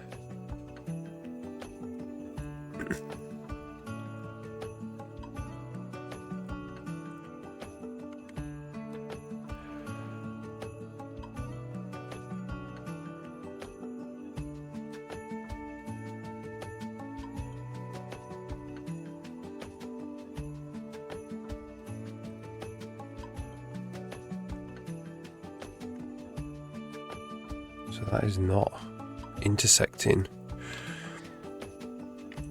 Not even testing.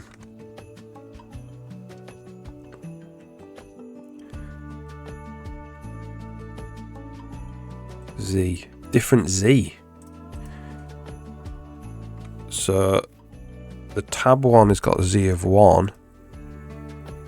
The icon's got a Z of 1. The tab one's got Z of 0. Okay.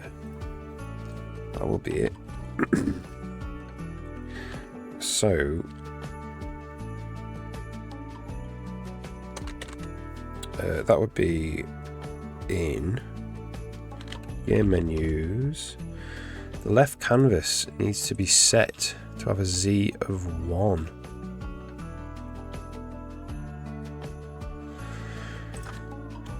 Left canvas set Z, set panel Z 1.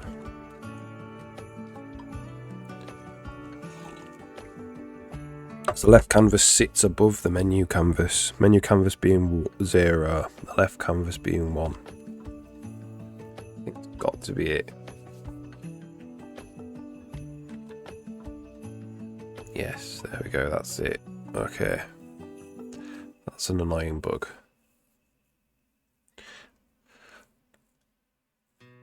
Right. Awesome. So it wasn't a translation thing like I thought it was a C order thing. Okay, so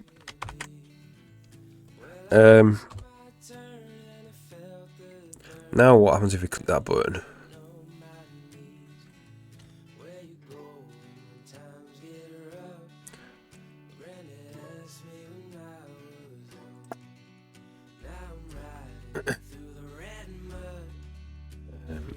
The game UI canvas here.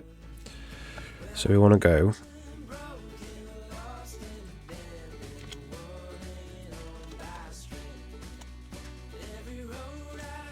if canvas is focused,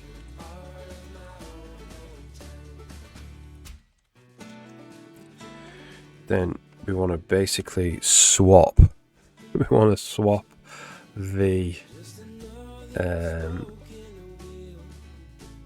to rendering the icons. So it'd be something like canvas get something state get tab pane state.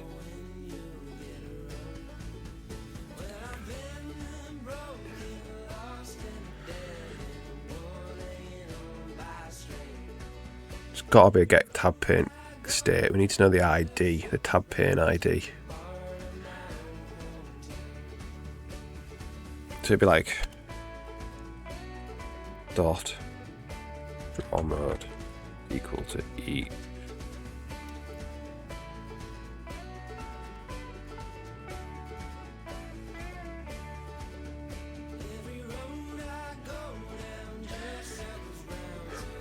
Yeah. Well, okay. Can't be a draw mode. This is very generic, this is for all tab panes. We need to set, like, we need to, like, override how we're going to draw it.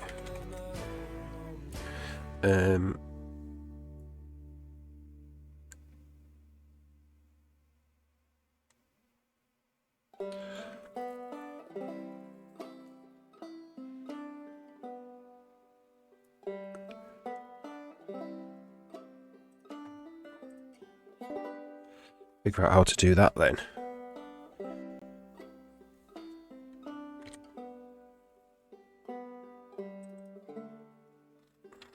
So we basically have to swap what type of render it is.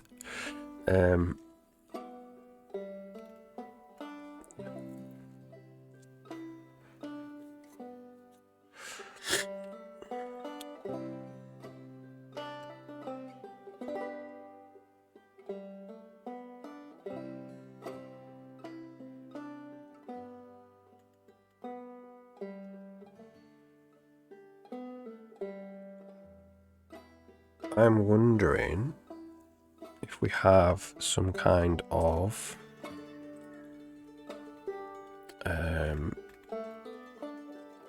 base inventory bag tab renderer base which has both of these in it.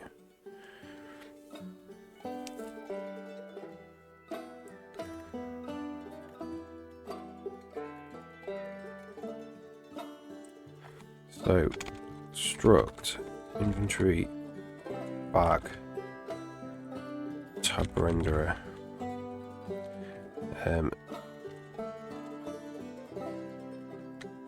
switchable tab renderer.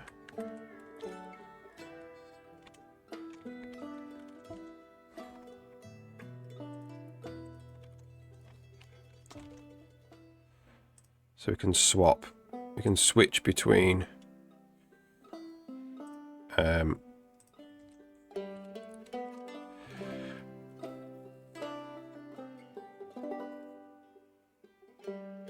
I wish it wouldn't comment. We can switch between whether we want to do a list or like a grid.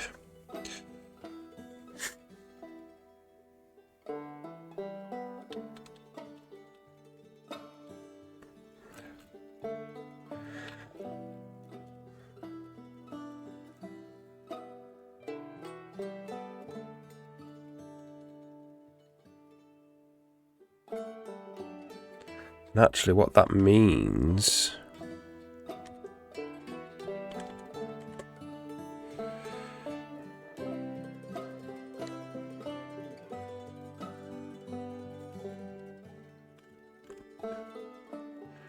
is that they don't need to be, there's no title bars. The only title bar is on the switchable one.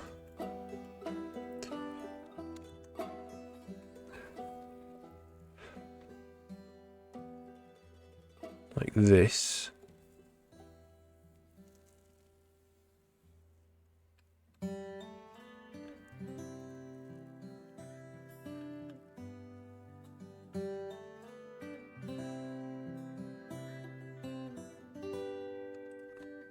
And then we'll do using switchable inventory bag type renderers.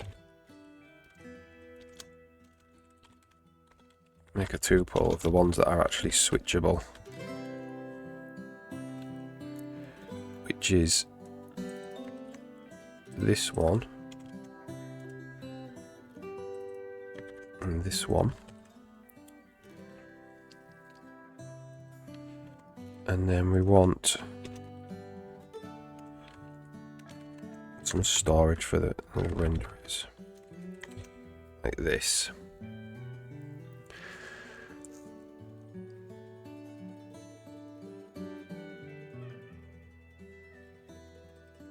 Okay, and that's it. That's it.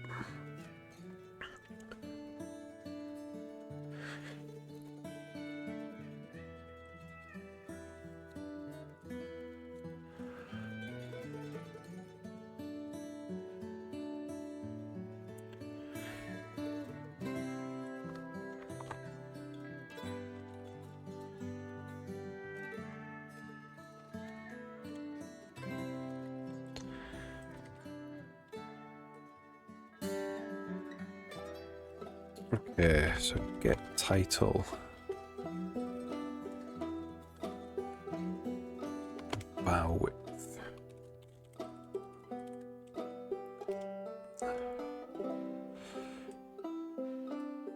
So that disappears. Copy that and just disappear that.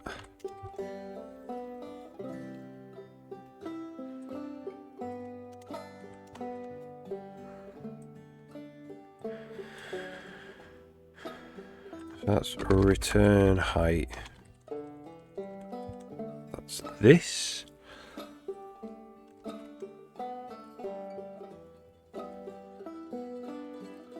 No one said anything.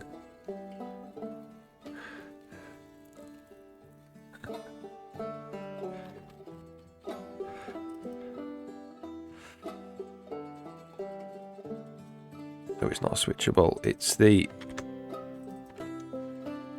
those two.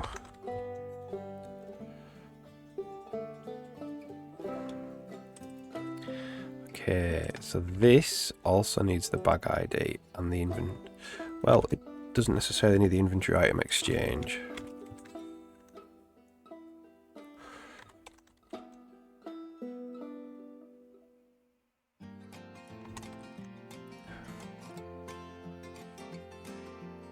So we do need a constructor.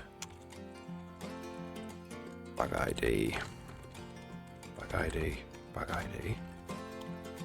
Whoops.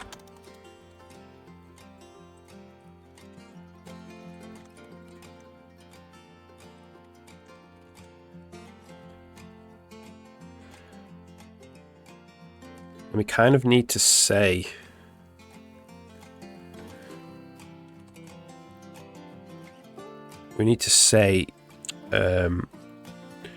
the default renderer we want.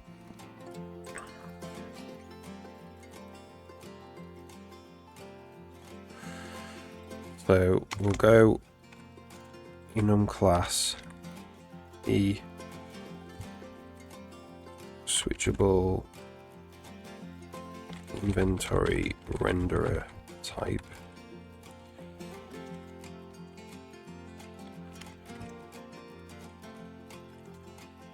I'm going to go grid list. And then we'll go enum type pair. E-switchable enum type grid. Grid is that one.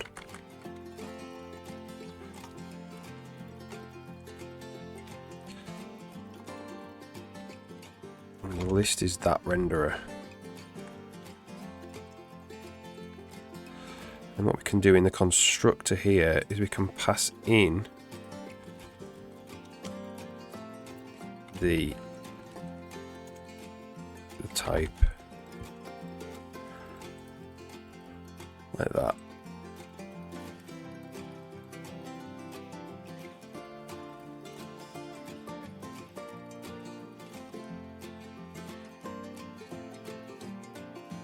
We may as well store it. We don't have to really store it. Maybe store it.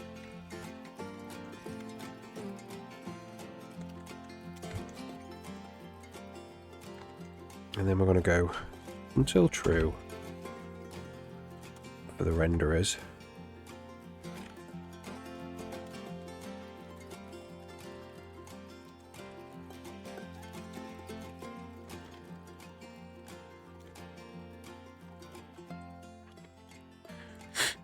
Boom on chew. Nice day for fishing. Horrible out there where I am. Hope you're alright. You're just getting started.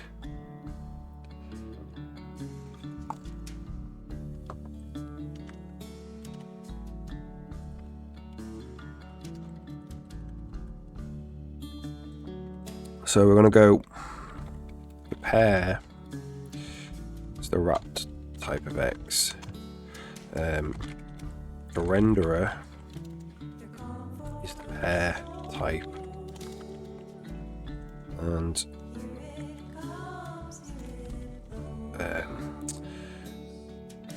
the enum type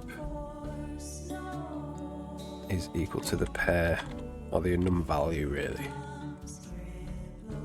This is the pair enum value. And we're just going to go if the enum value. I flew over the weekend. Oh man, yeah, I've had a bad cold as well. I'm only just getting over it. It's very hard to get myself motivated. I hope you're feeling better. Flu's awful. I had flu early December. It was not good. It's like particularly bad, isn't it? This one. Then we can say, what do we call it? The renderers is equal to the renderer.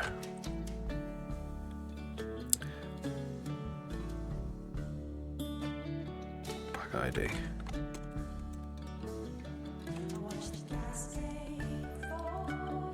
Which I need to return true as well.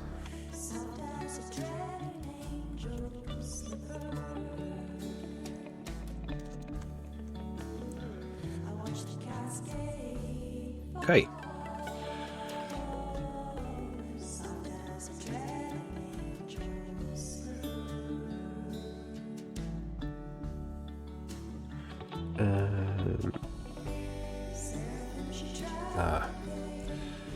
So this renderers thing isn't that anymore. This is the pairs.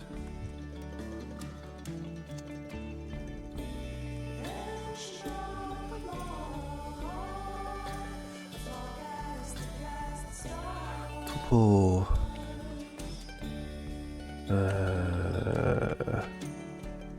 What do we call this? Let's go to the asset. Editor asset types. We do this, do we?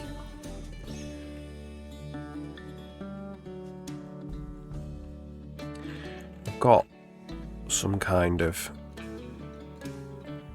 compile time.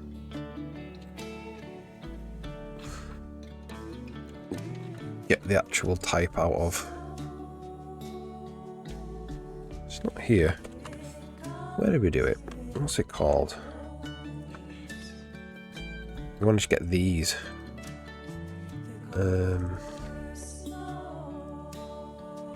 What's it called? Enum type pair types. Makes sense. Types of this. Might be enum type pair types T, possibly. Few calls last 6 months or so. Yeah. Weird, isn't it?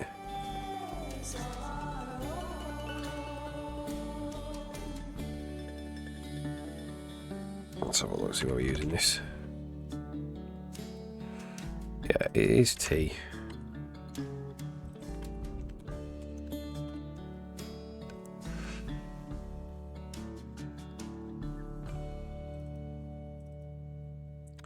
Okay, no appropriate constructor array. No computer constructor available. It says constraints are not satisfied. Right, okay. So we need the slot index. No, that's fine.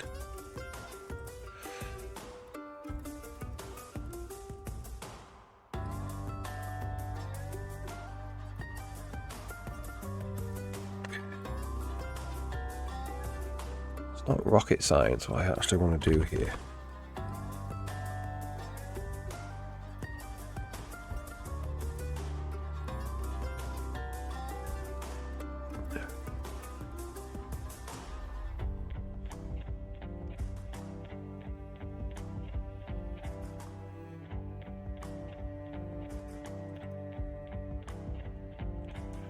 Make. So it's the typed one it doesn't like.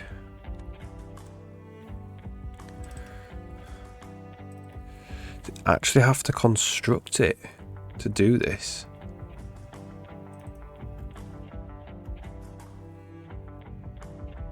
Just wanting a default constructor.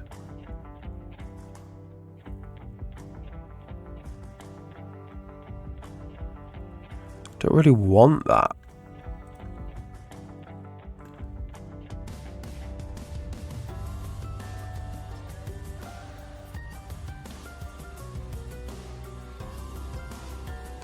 Yeah, it does. Might have to do this a different way. We'll give him this default constructors for now.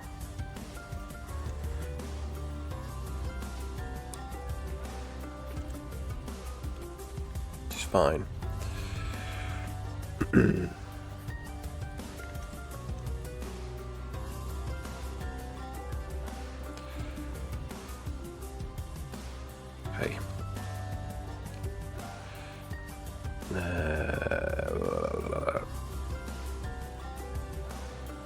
Is it not type?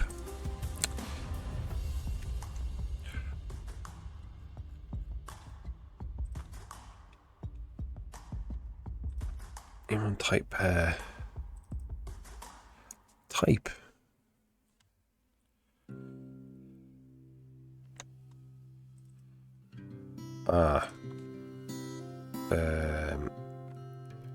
This is we're iterating over the wrong thing here. I'm going to iterate over the pairs.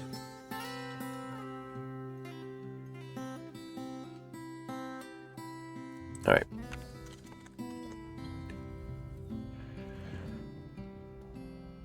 That's a shame it needs a default constructor. We want to remove that. We don't want them to have default need to be construct. That means it's getting it's getting constructed at compile time. Don't really need it to be constructed. Right, let's just put a little note.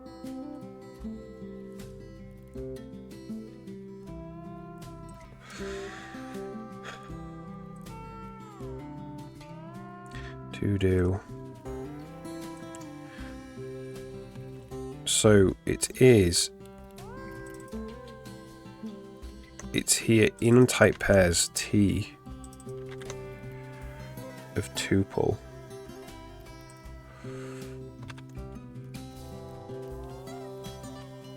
requires the elements of tuple be constructed at compile time. We need to make sure nothing needs to be constructed compile time or okay, I'll get back to that.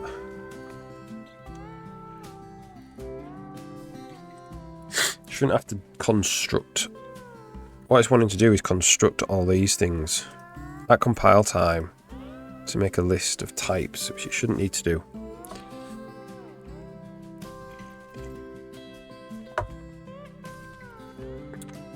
Okay, so we have this switchable thing.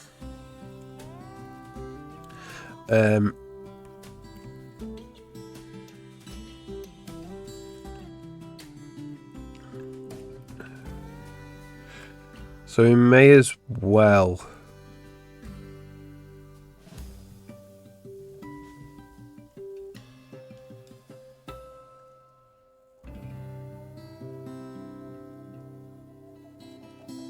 okay. So the draw. So we also need get title.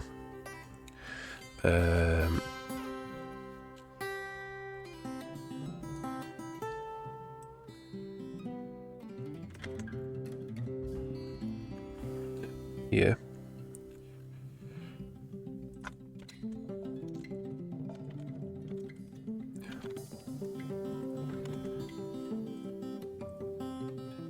So this is going to act as kind of like anything we want to switch between. So,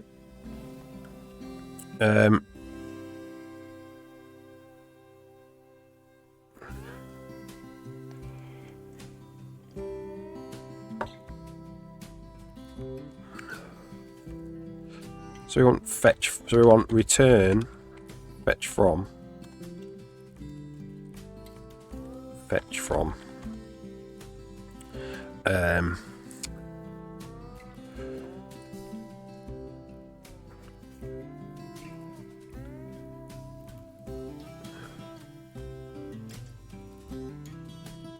renderers.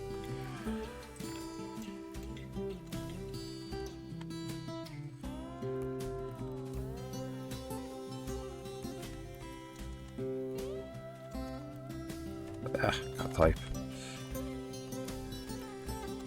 It returns standard optional string view.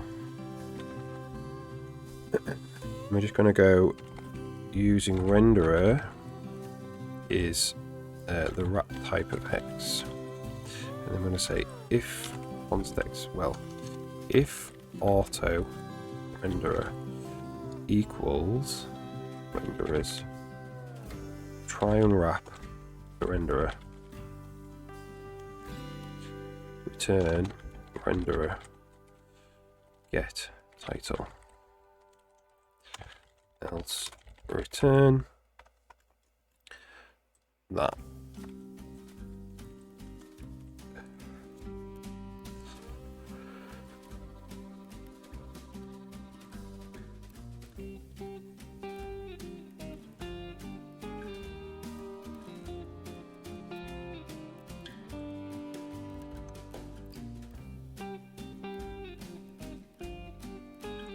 So it's this basic pattern we're going to want to use for draw as well. So that's until true.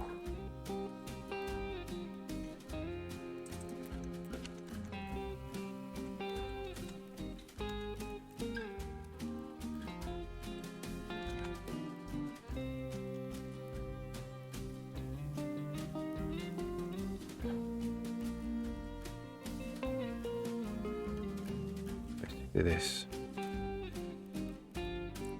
I do renderer draw canvas and true and false.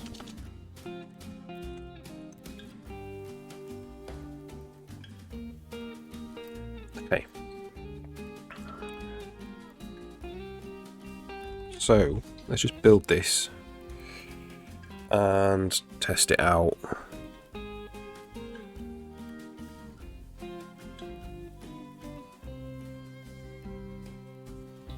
So the game menus, right? Draw widgets. We're saying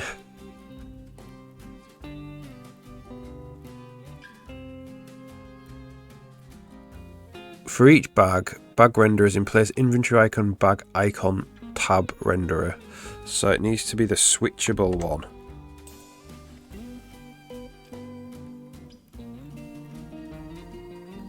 Which is this one.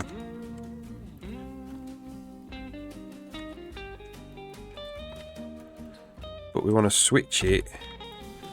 It's the grid view we want. 20 streams watch streak. Oh, that's a mouthful. Nice one, Fu Manchu. Awesome.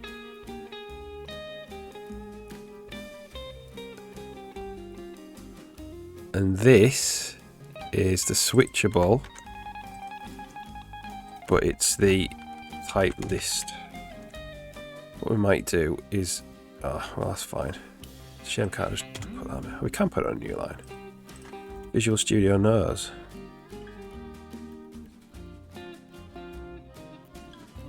I think this actually can do this. How's your game going, Fu Manchu? I've noticed, I don't know if you know this, your VODs aren't showing up after the stream. It's must be turned off in settings. And check that out.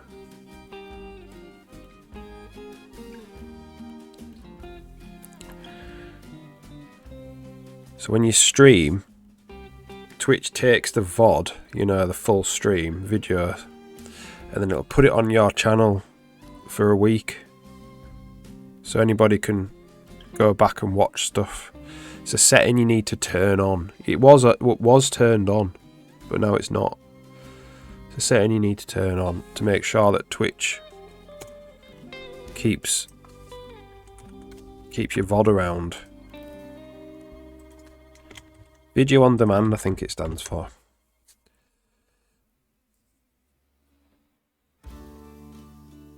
Yeah, check it out. Yeah, because sometimes I do go back and see what you're trying to see what you're doing. But I think the last video was over a week ago.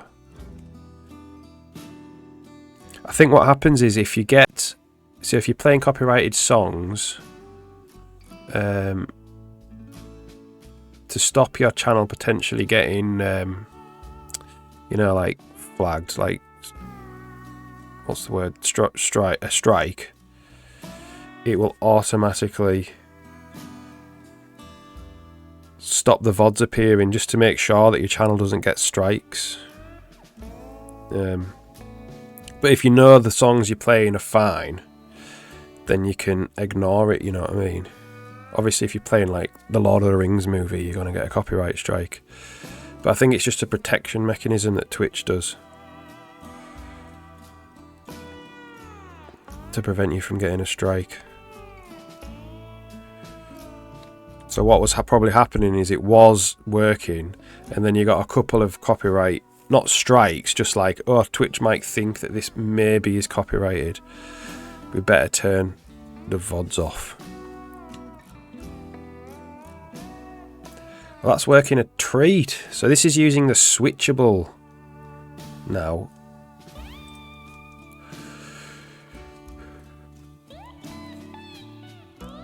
It's not very... So I don't think the Twitch copyright detection's very good at all. It's really overcautious. But you can appeal. So if you go to your video manager on the back end of Twitch, you can appeal the muted audio, which is what I do. And it just gets resolved within like 30 seconds, like no human is actually checking. Because I know I'm playing from copyrighted, I'm playing from royalty-free radio, so I know it's, it might have a copyright, but the point is I'm not going to get a copyright strike. It's royalty-free radio.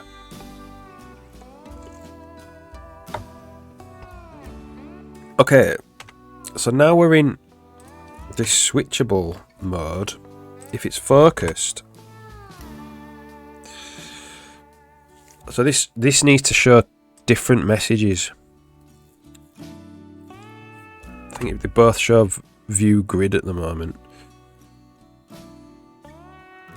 No, I'll give you the link. The royalty-free radio is it's that I use. It's really good.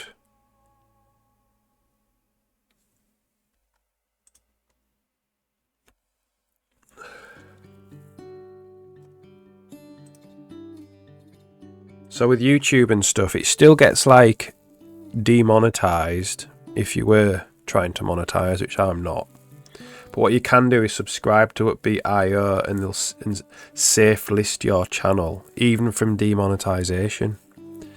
So eventually, one day if I want to monetize, I could do that, but I'm not really bothered.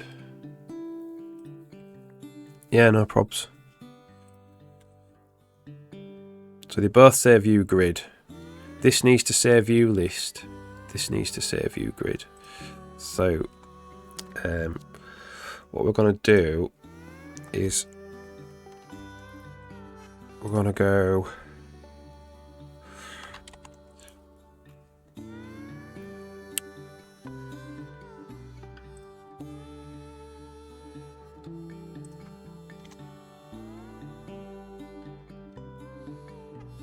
we may as well do it all in here.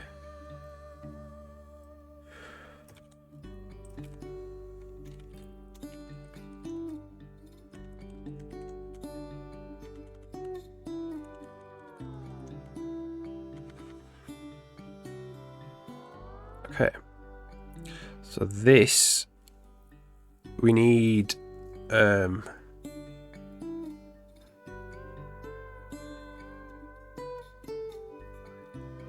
to do renderer draw title bar.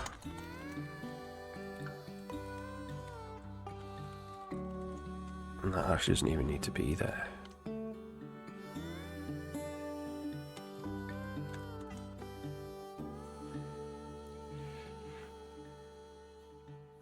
Return true.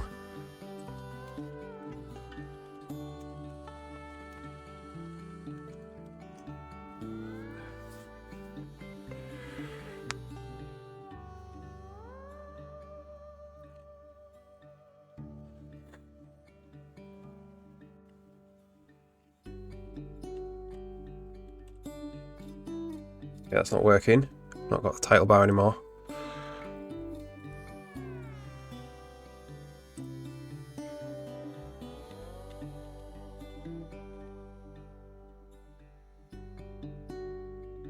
Oh, we deleted them.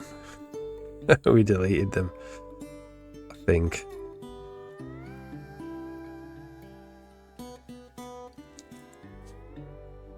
Whatever, we won't do draw title bar then.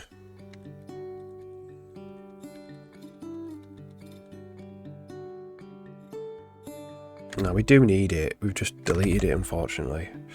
Alright, I'm gonna have to rewrite that. That is the best way to do it. Right, I'm gonna need to take a couple of minutes. I need to use the loo. I'll be back in a couple of minutes.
Full of snot. No.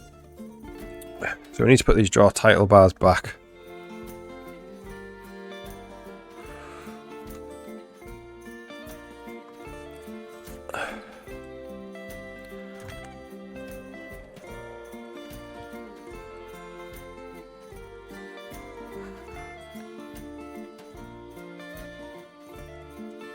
So this is fetch from.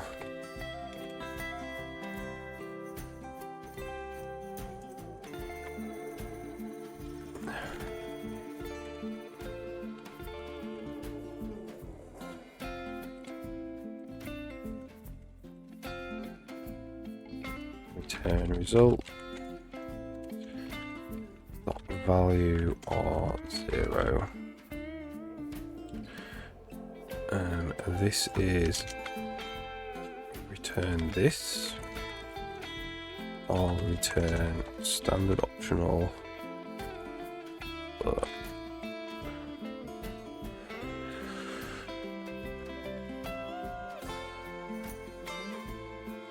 So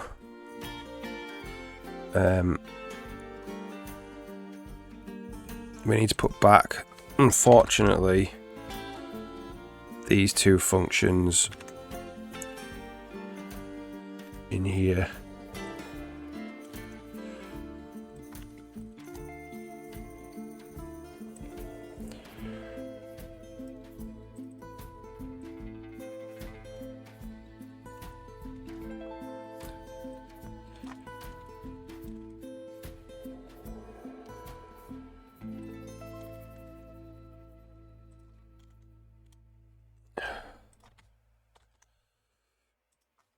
Turn height again, and this one was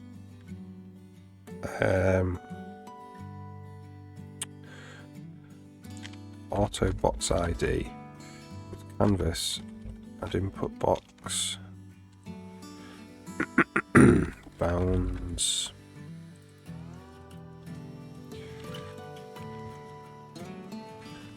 ID.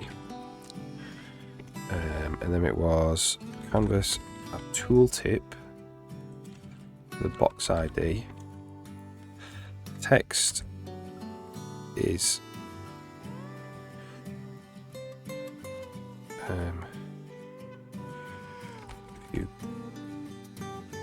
view list here. Correct is the bounds. I'm going to go if canvas is focused.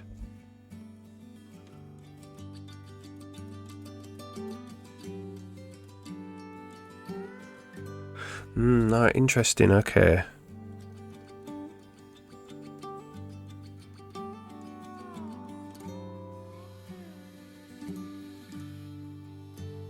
Do we want that?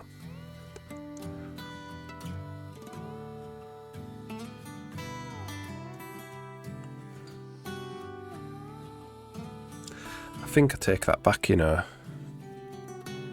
I think no. I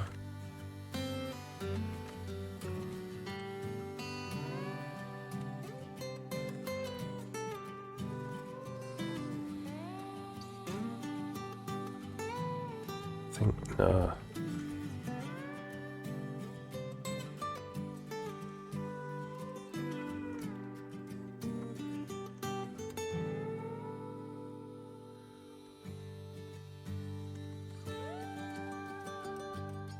We just need to know where are we?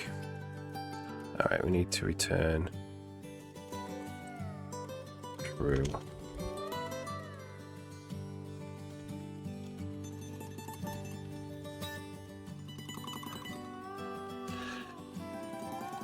So we need to know what text we want to show here.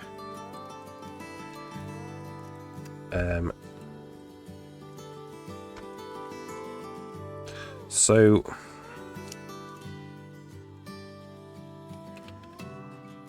the easiest way to do that would be to put in just a little method which was like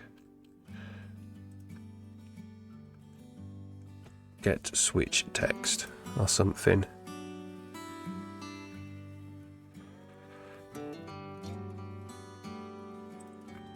Or we could just do it right here.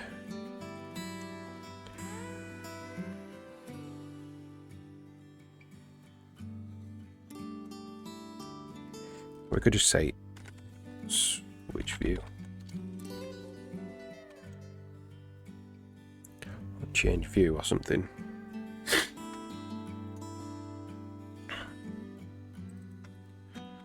Toggle view.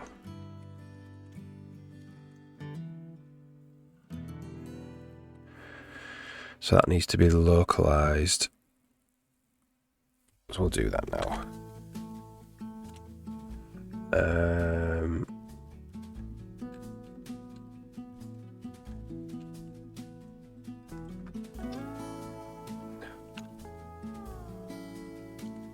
Dangerous.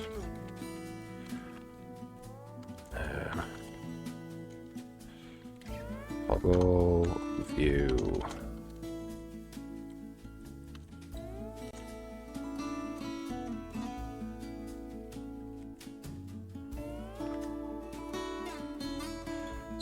just be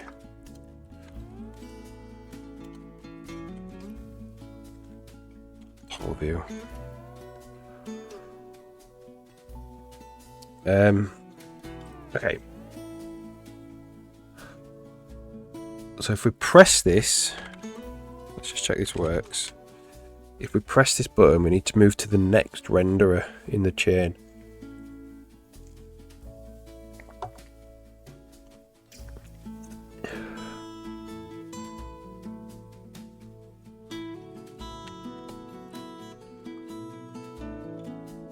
There's toggle view. And we don't want an else there. I think we do want... No, we do. Was that working? Was that actually making it pink?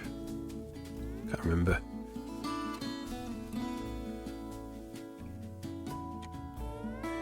Yeah. When we click it, here we are. We need to move the view to the next one in the chain.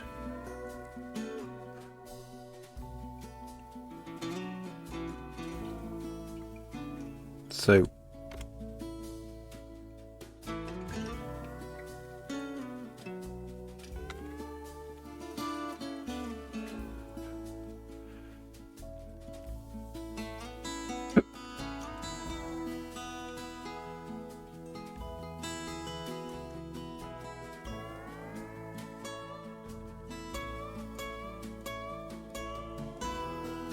I'm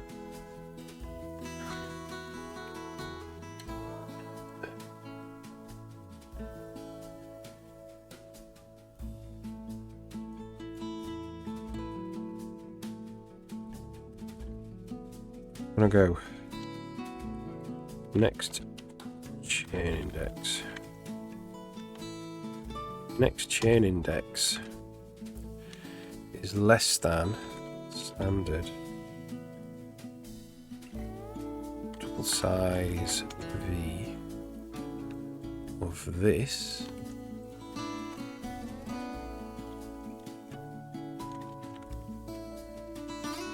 Hang on a second. If it's greater than or equal to that, next chain index is 0.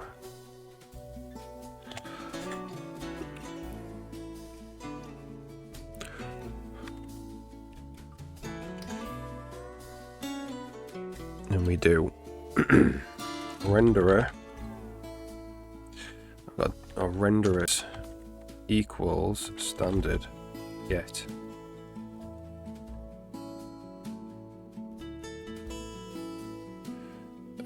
We need to get it at compile time. Get it at runtime.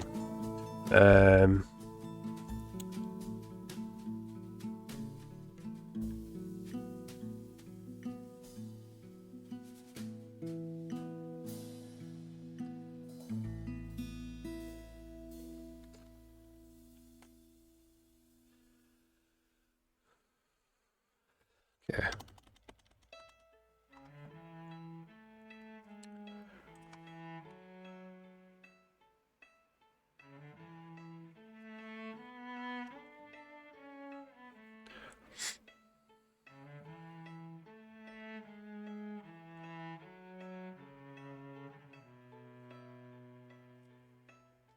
So we'll do standard optional int next chain index.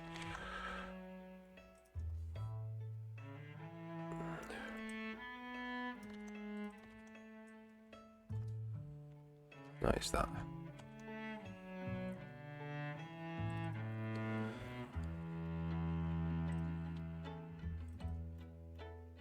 And say if next chain index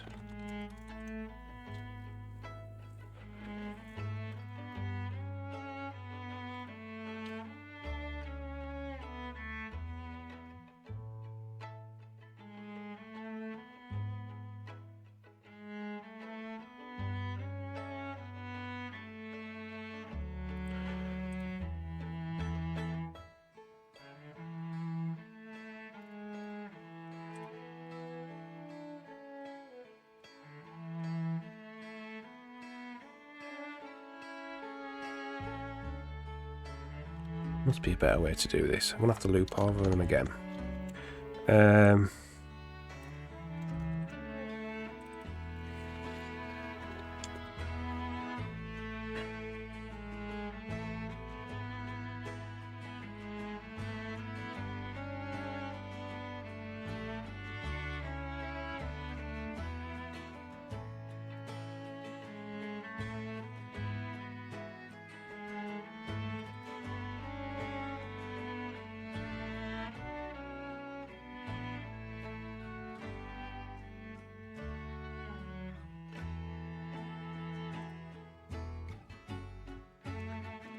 Okay, whatever.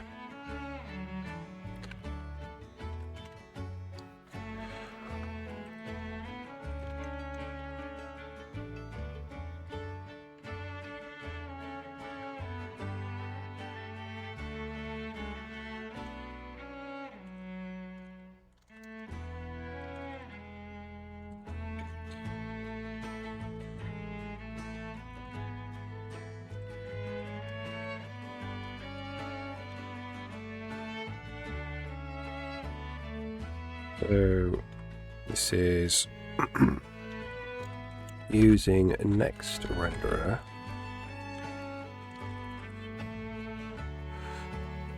Equals wrap type of XX.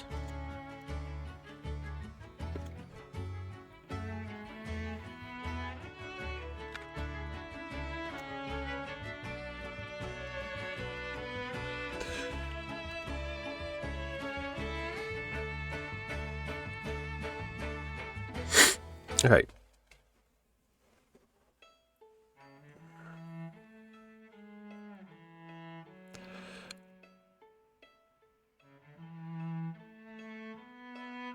Then we just go renderers equals the next renderer. Bug ID. Enter.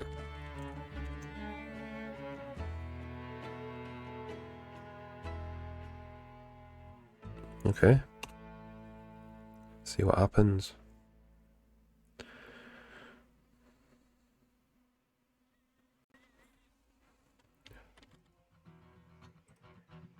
There we go.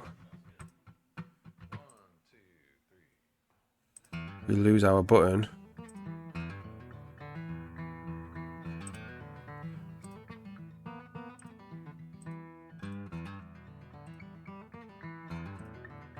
Why the button's gone?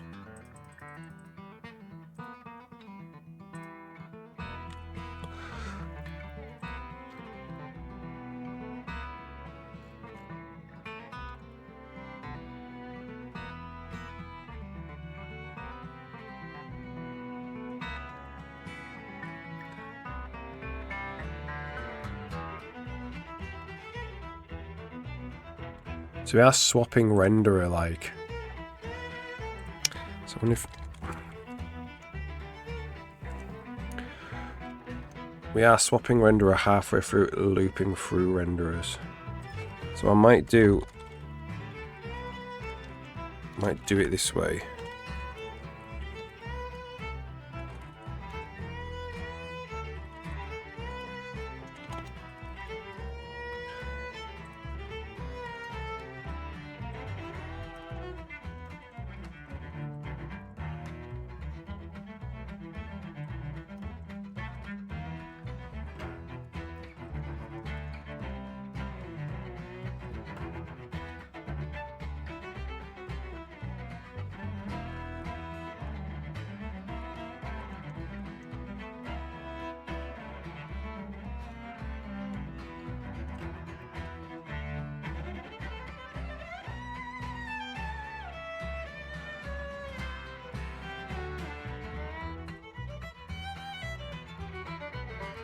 Okay, so why do we not have that?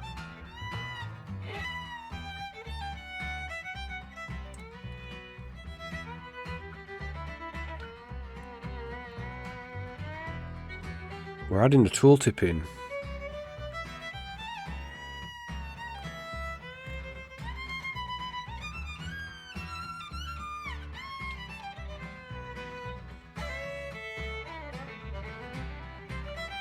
We're just not drawing anything. We are definitely adding that tool tip in. So getting toggle view. We're not drawing any button.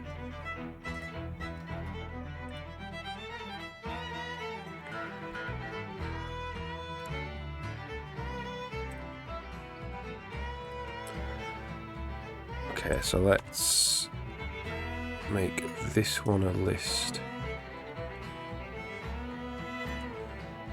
Oh, they're both turning to list. Ah, okay.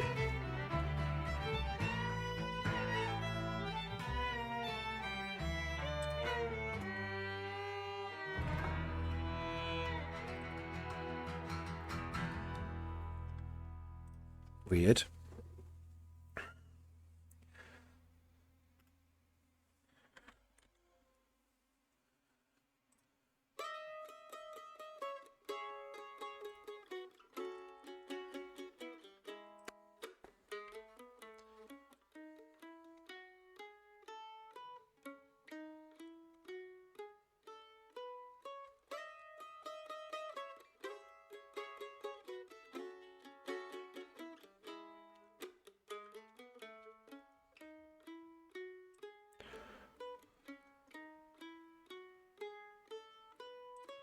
Got no IntelliSense, unfortunately, there.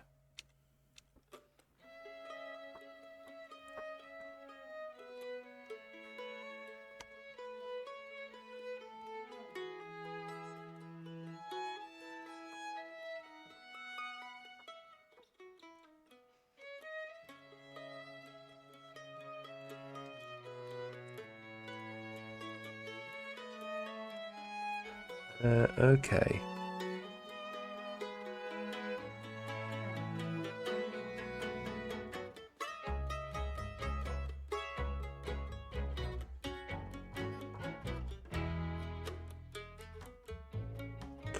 Oh, hang on a sec.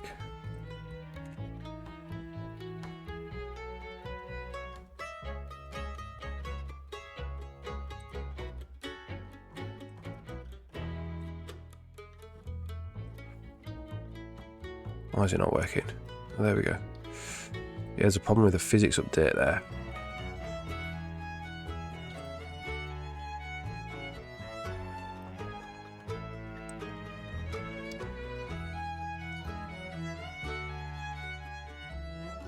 Let's have a quick look then.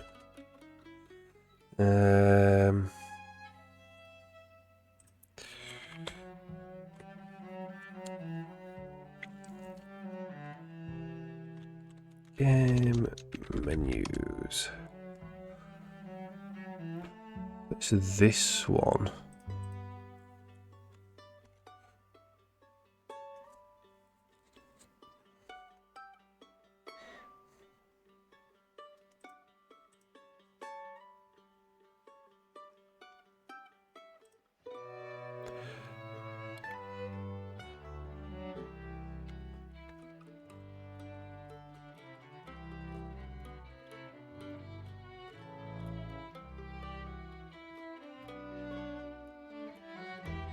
Hang on a second.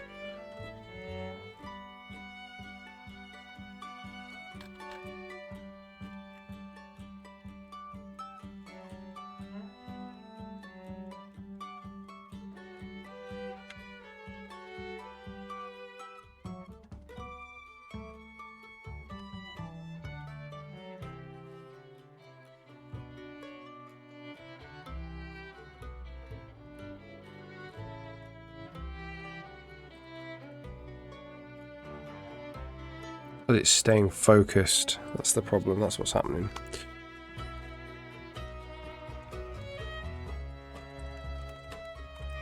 That's what we need to do.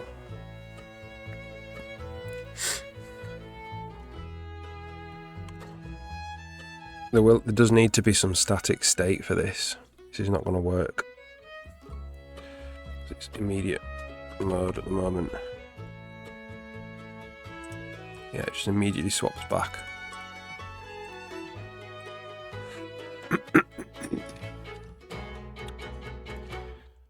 Okay.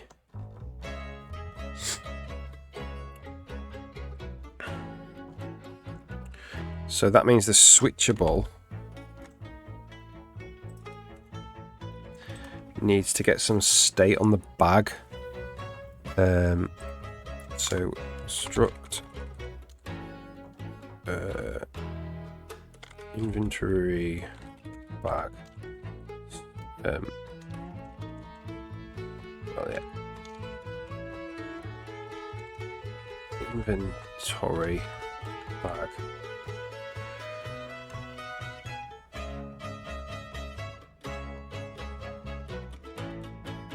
Switchable state. The bag ID. And actually, the renderers needs to go in here.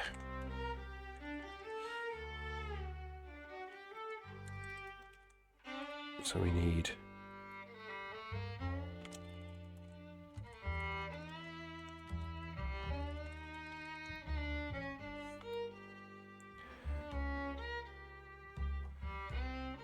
like this, and then we want state.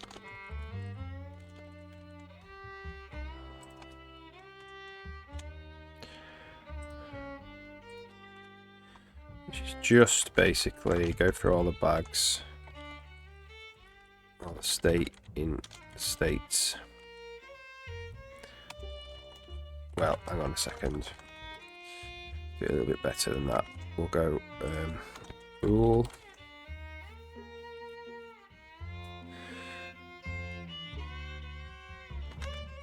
Operator.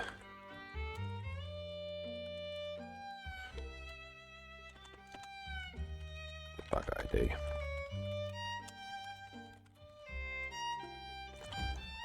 This. So we're going to go auto index is state index of bag ID. If index is greater than or equal to state dot count, index equals state dot add.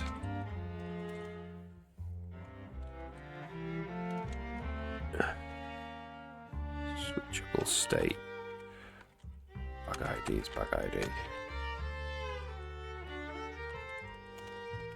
Return states index. Like that. Okay, so renderers is get state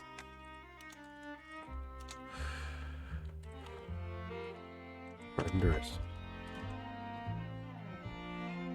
Basically.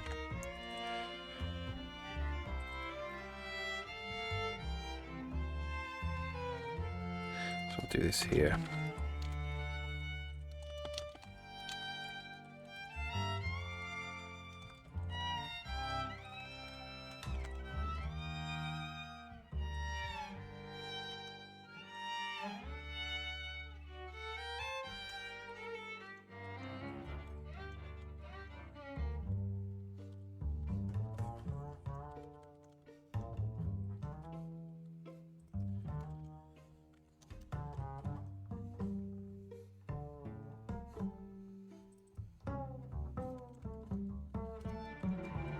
We need it in the last place.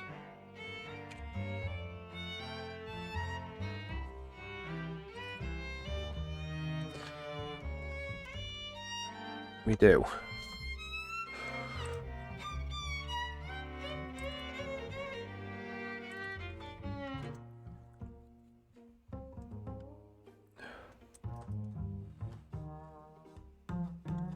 What's the problem here? Renderers must be initialized.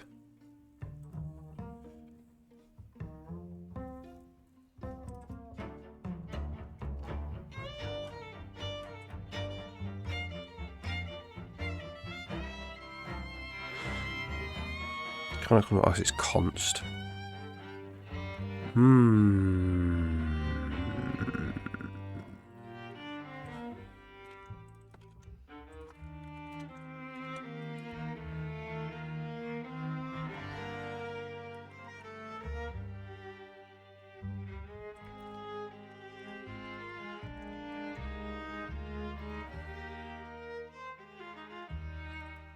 here.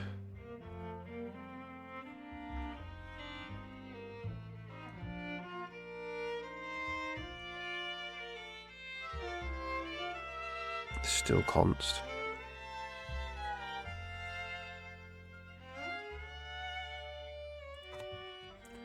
Let me do this then.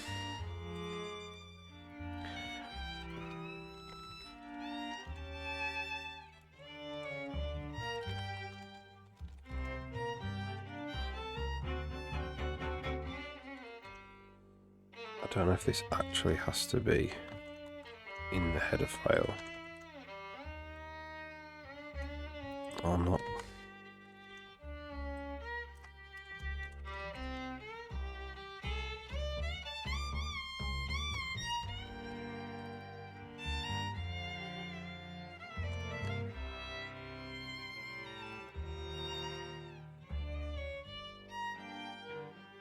So, dot.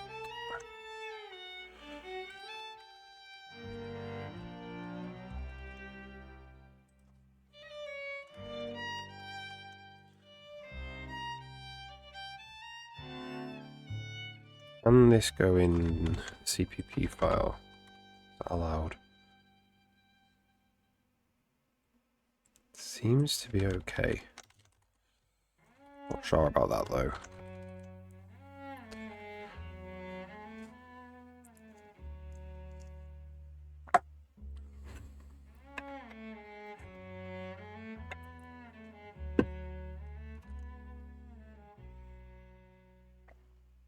Yeah, it's not alright. Or maybe it's fine. Maybe you should have to just be in line.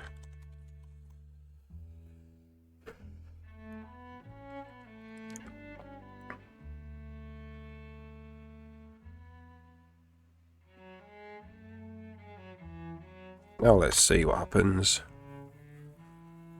We've associated a little bit of static state, basically, with each menu in each bag. Well, doesn't seem to work. Should be four states.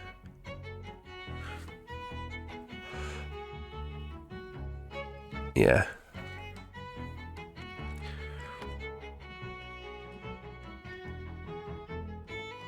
Look, it's because we are actually stomping it.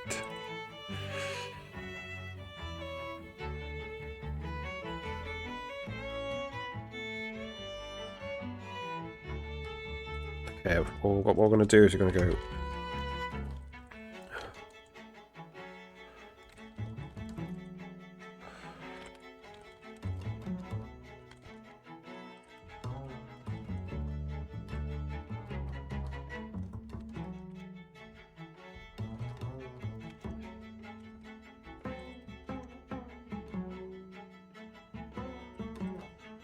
if render is set.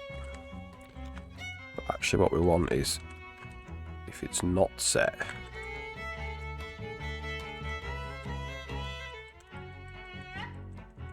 so we'll stop stomping all over it.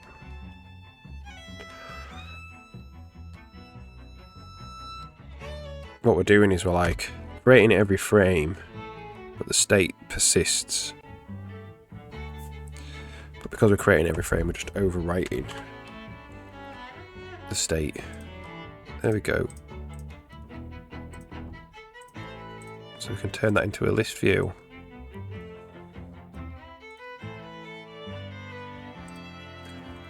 That's what I wanted.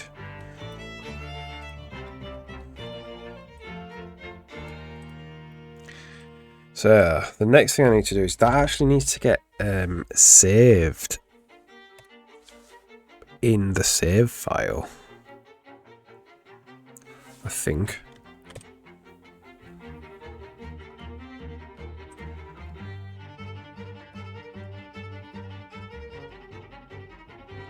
So you might do this.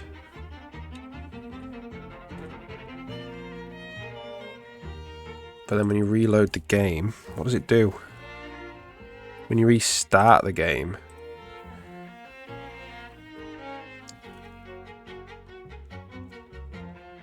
This is interesting because it goes back to the default one. We don't want to do that. We want the player to just set it. I think it's probably actually going to have to go in this type of thing, where these are saved. This is the config file.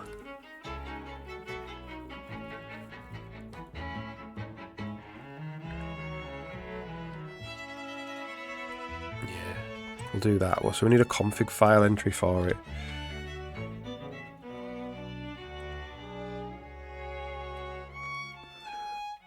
We've associated it with the bag ID as well, which I don't think is correct. We do need to associate it with, like,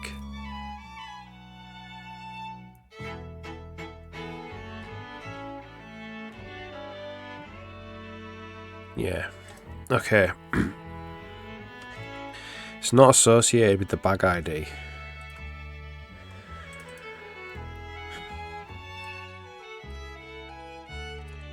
Just a general ID.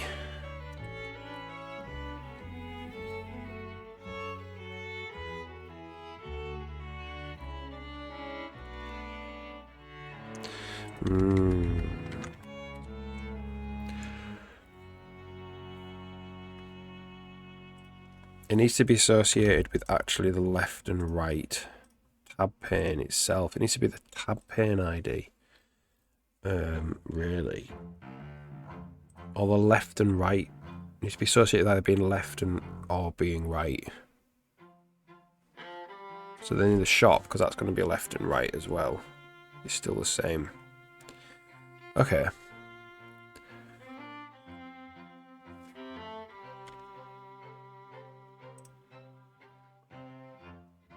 So it's not quite, yeah, not quite right.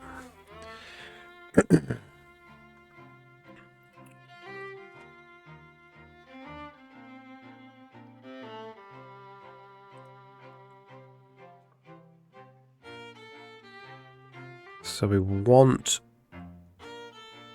basically state ID or a name. State name.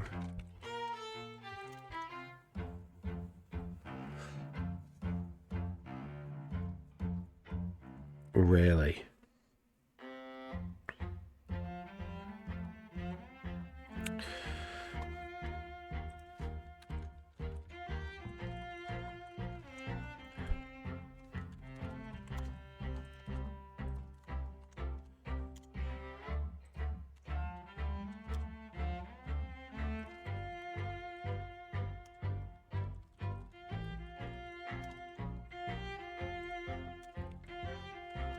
State name, state name.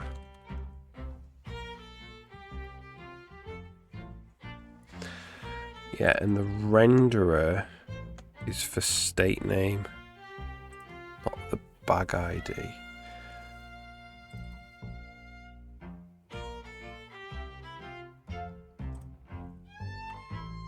So the renderer itself.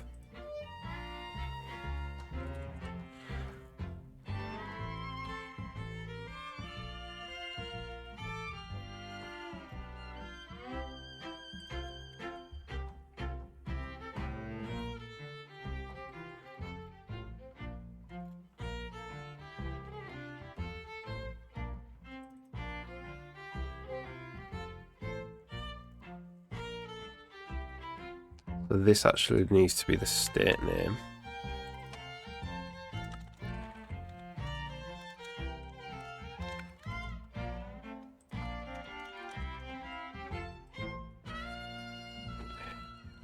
Other state name.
Is that it? Is that all we need?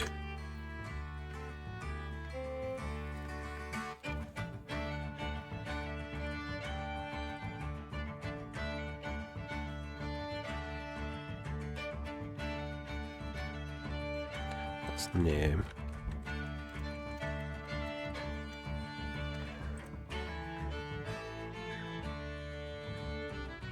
To be fair, that can actually be a contref.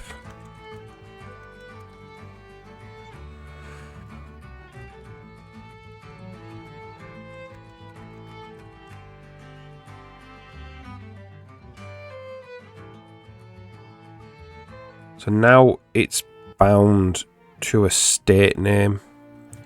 So in game menus, is it there? Oh, it's here. Switchable. This has to be some state name. So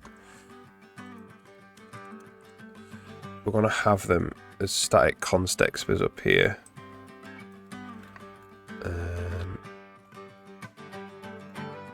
For now. So this is the vendor. It's vendor.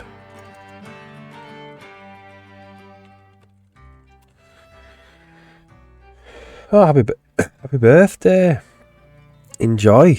Have a great time. Yeah, I'll try and catch you if you're streaming later. Awesome.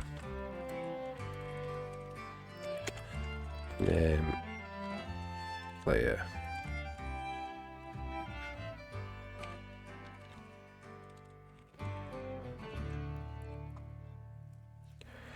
See you later.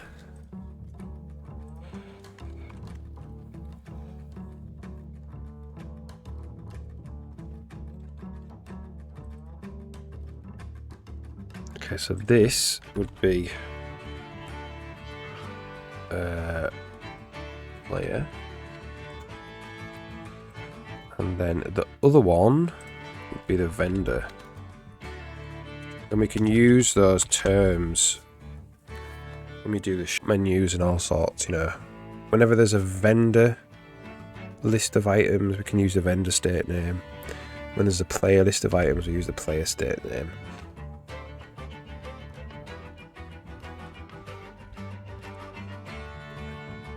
It says stash dash stash. So that's a mistake.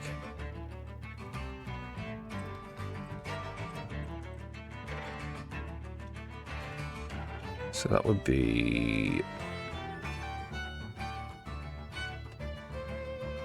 here.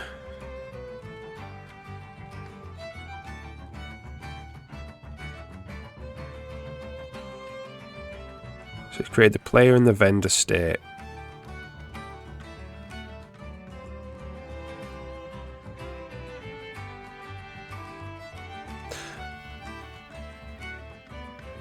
Okay.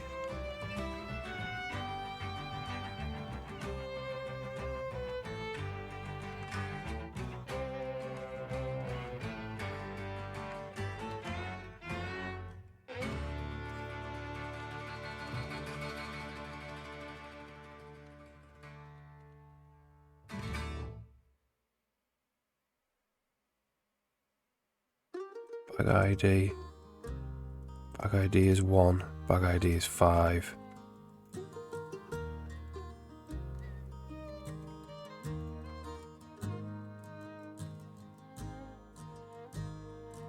Got 3 bag renderers, so it's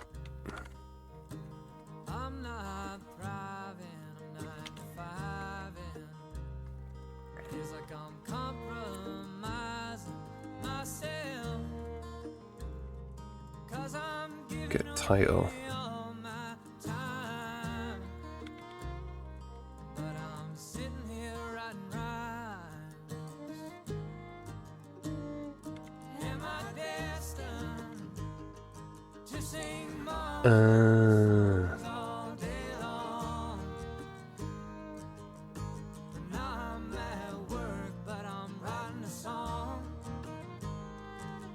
Slightly wrong then.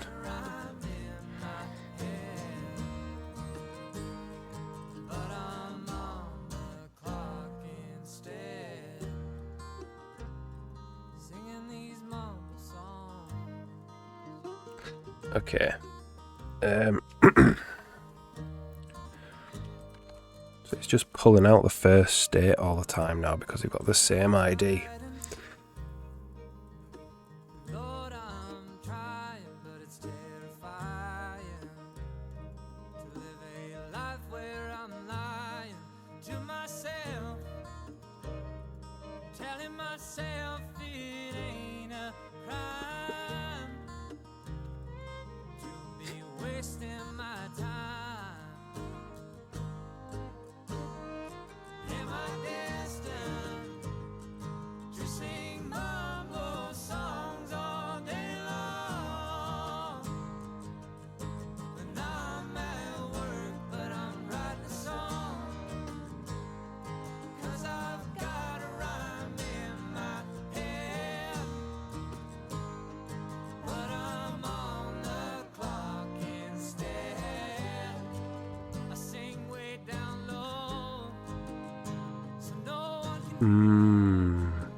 Yeah, how do I want to do this then?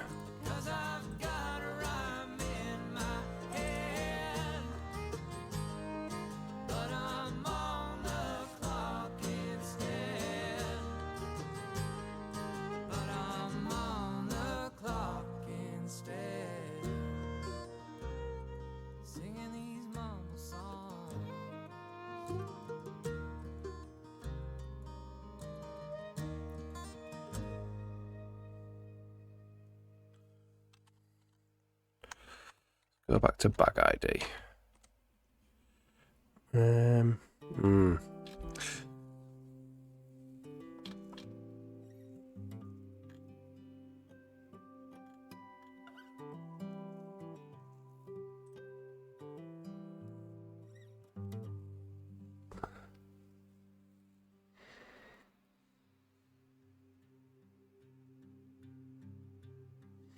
So the switchable state currently has the renderers in there.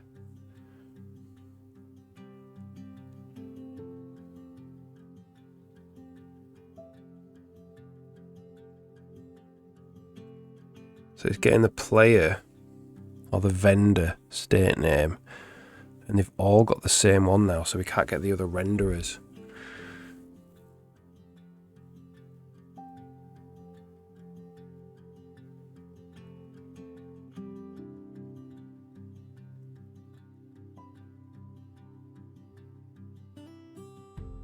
How do we want this to work then?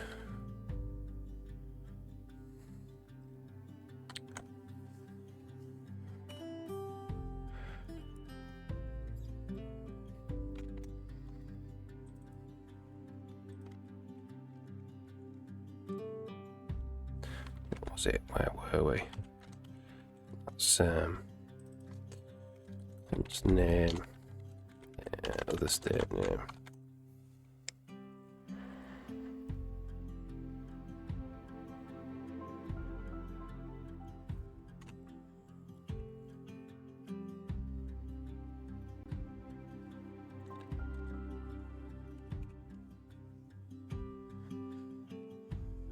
But it's saying stash dash dash because it's getting the stash out every time.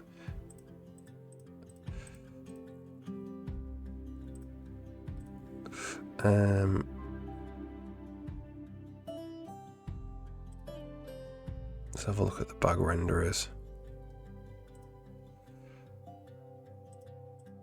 So that seems fine.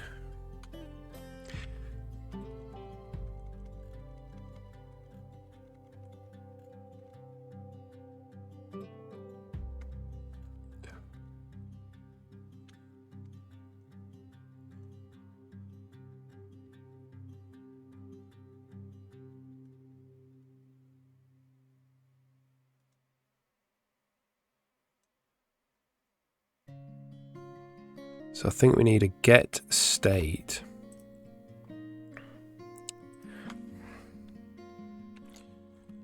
Bug ID.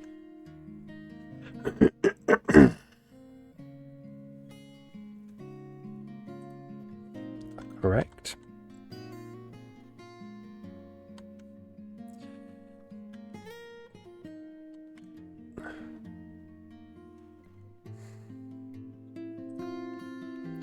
So now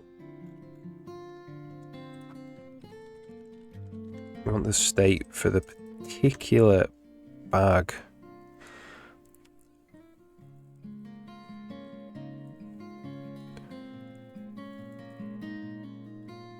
So for auto state self.states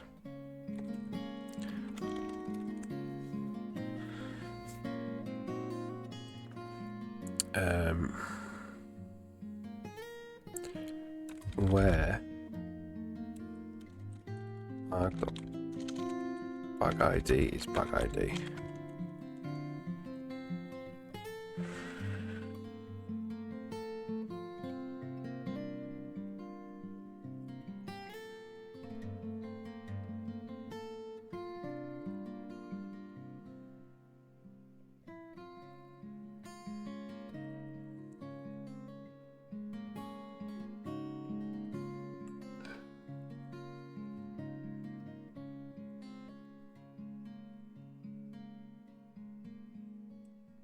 No, I'll do it the other way. So we'll say, we'll go through all the states. I'm going to say, how do I want to do this?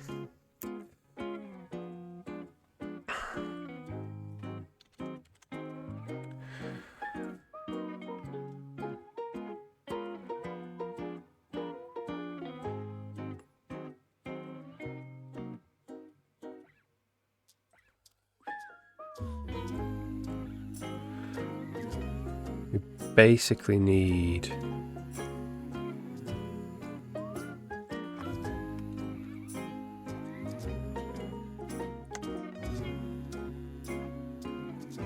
get the renderer's bag ID.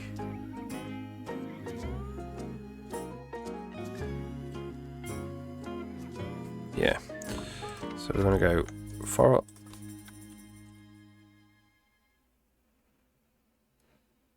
if state dot state name is not equal to self state name. Continue.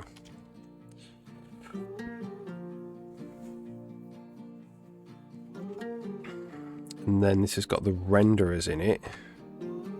So we need to go through the renderers.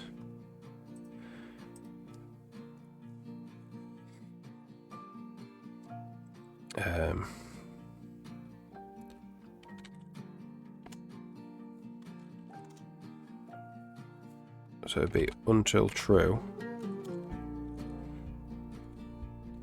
The renderers.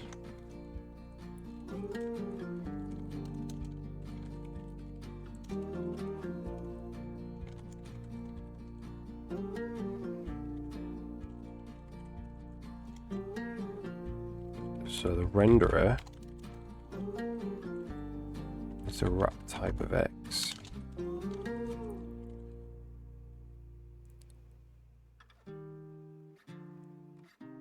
If, well, I don't think we need to do this. Let's say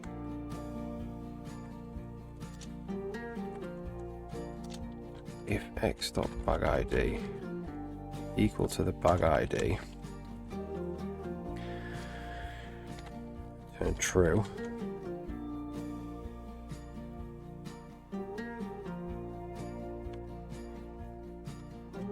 Else return false.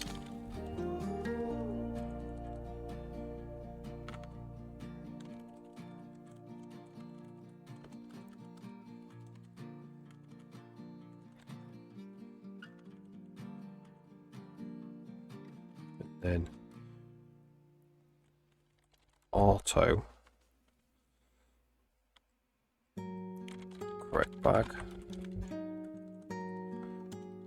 If correct bag, return state.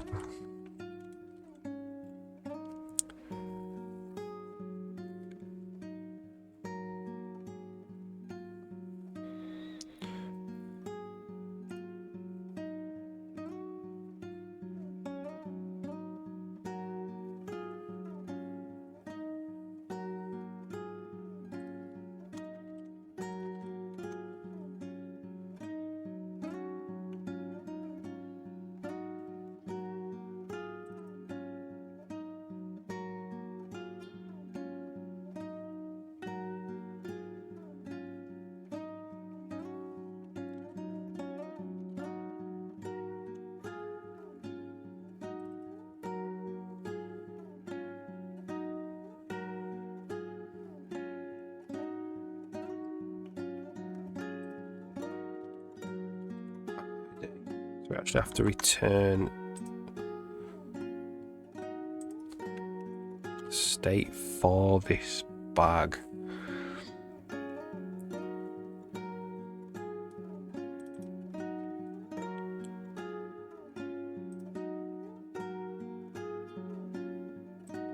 So here's the thing, we're not actually setting it for that bag doing that.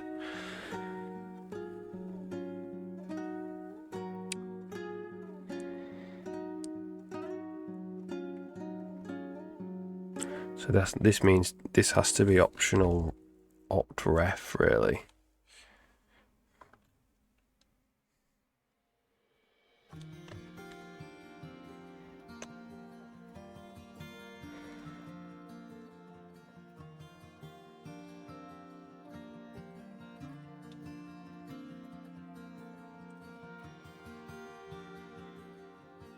So we could default it to be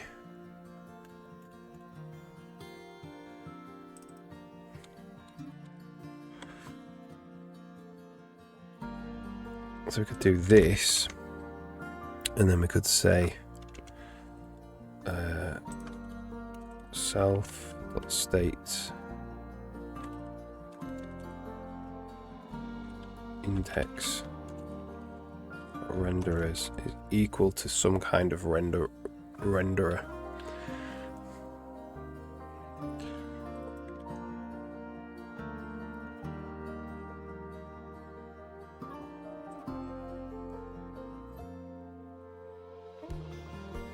Just a grid or the list.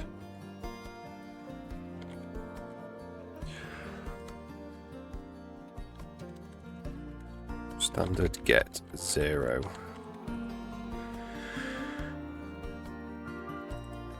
Of this bag ID.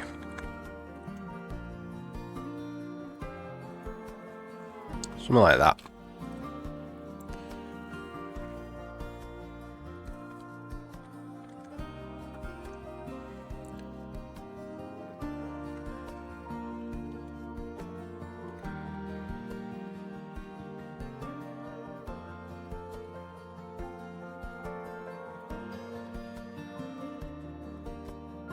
I don't actually need.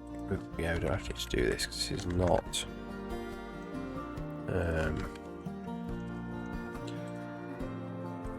Static.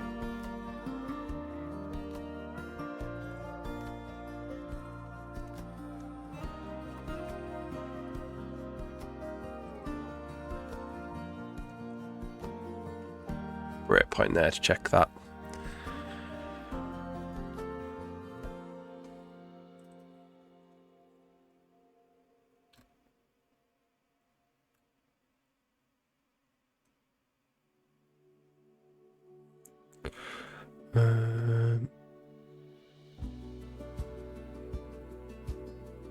So what does this return?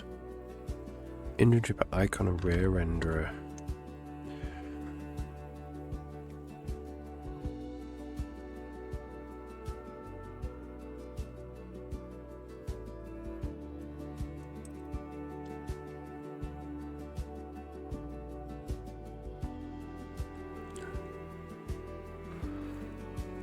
Why doesn't it like this? It's self.bagid, that's why.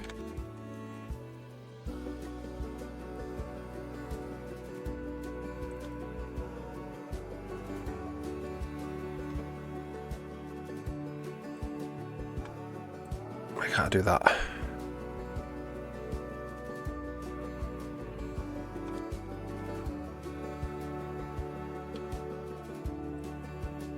That is a tuple.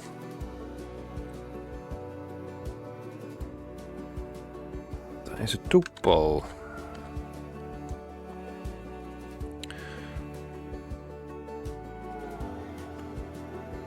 Cannot compare argument 1 from U64.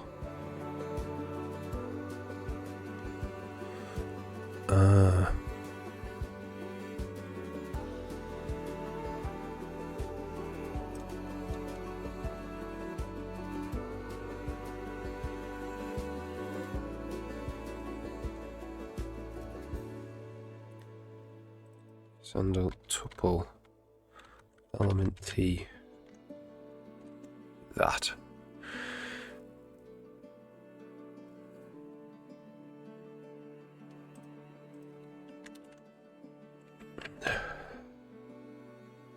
Index tuple.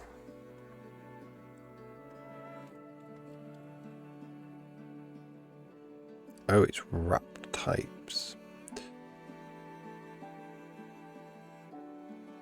Okay, that's not that's a wrapped thing. Well,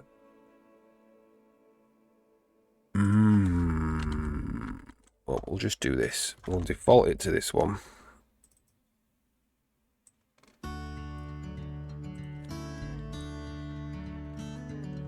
Oh no, we might be able to get away with it.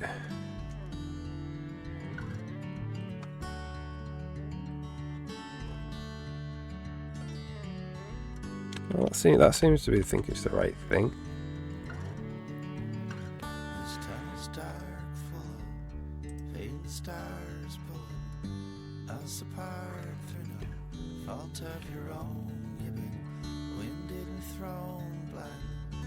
Oh, it's here. It's here.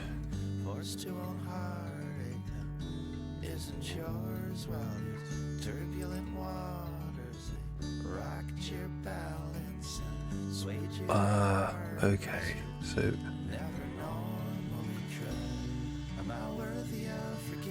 this is until true.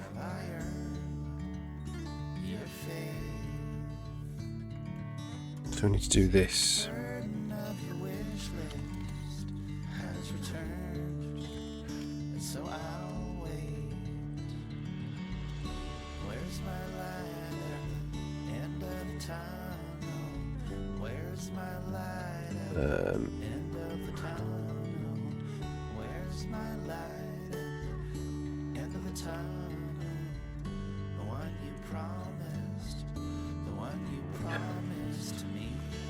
State dot renderers. Unwrap renderer. The emergency you scared the shit out of me. Your carelessness took a heavy toll on me. That will that do it? Oh, needs to render a bag ID. I took a cab with you. I drew a path for you. I poured my heart into you. I poured my heart. So this is just this. I poured my heart into you. I poured my heart into you.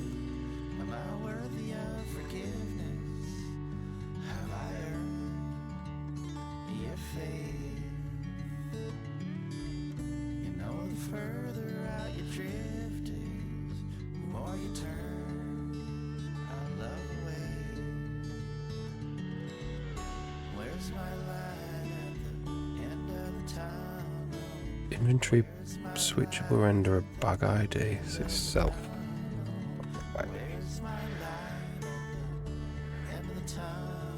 Yeah. A bit more complicated than I wanted it to be. Whatever.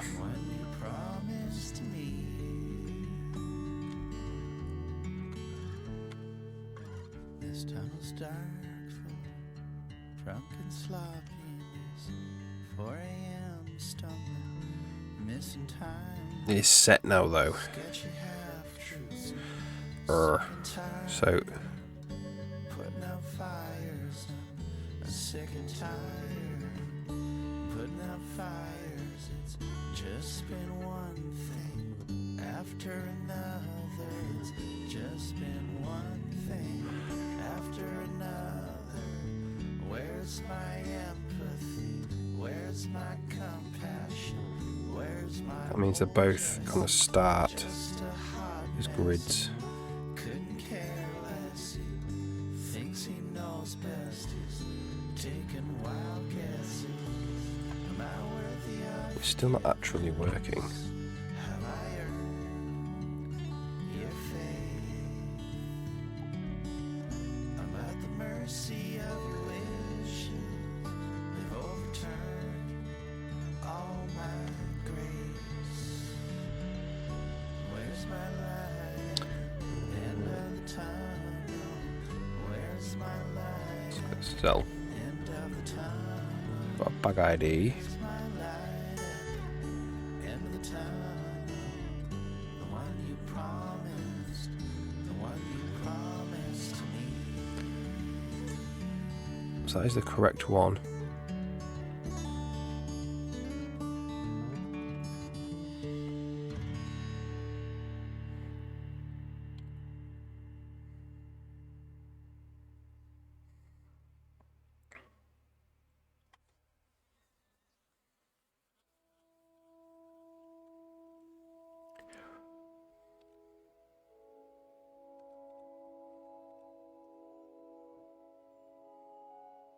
False. Bag ID is 1.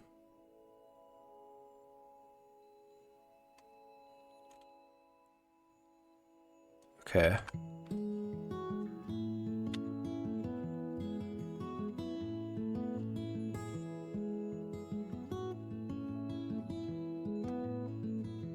It's only time between us, only time. It's only time between us, only time. Eternal love is timeless, long and hearts divided, soon to be united. Time, it's only time. Okay, now we need to make a new one. Bones, it's only skin and bone. Let's just basically do this. Skin and bones, it's only skin and bones. Alone, Alright, some ads on. I'm just going to make a cup of coffee. We'll be back in a couple of minutes. sewn together, nothing's owned, it's only skin and bones. Got that long yearning, ocean deep, pulsing like an ancient rhythm, fire yet strangely familiar.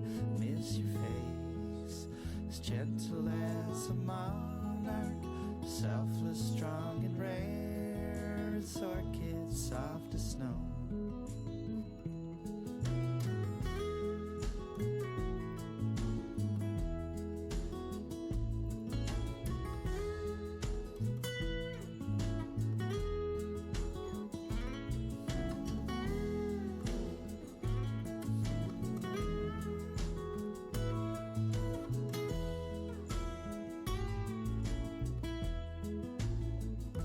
Sea and sky, it's only sea and sky. A sea and sky, it's only sea and sky. And earth and blood and time between us, only Mars and Venus. Sea and sky, between us, sea and sky. Our bonds immortal, yesterday and tomorrow, now and always you're with me at the core of my being. I believe it's a bond that cannot be created or destroyed. It's only time between us, only time. It's only time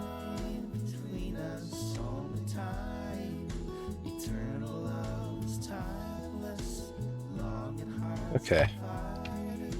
soon to be united. Time, it's only time. Right, there we go.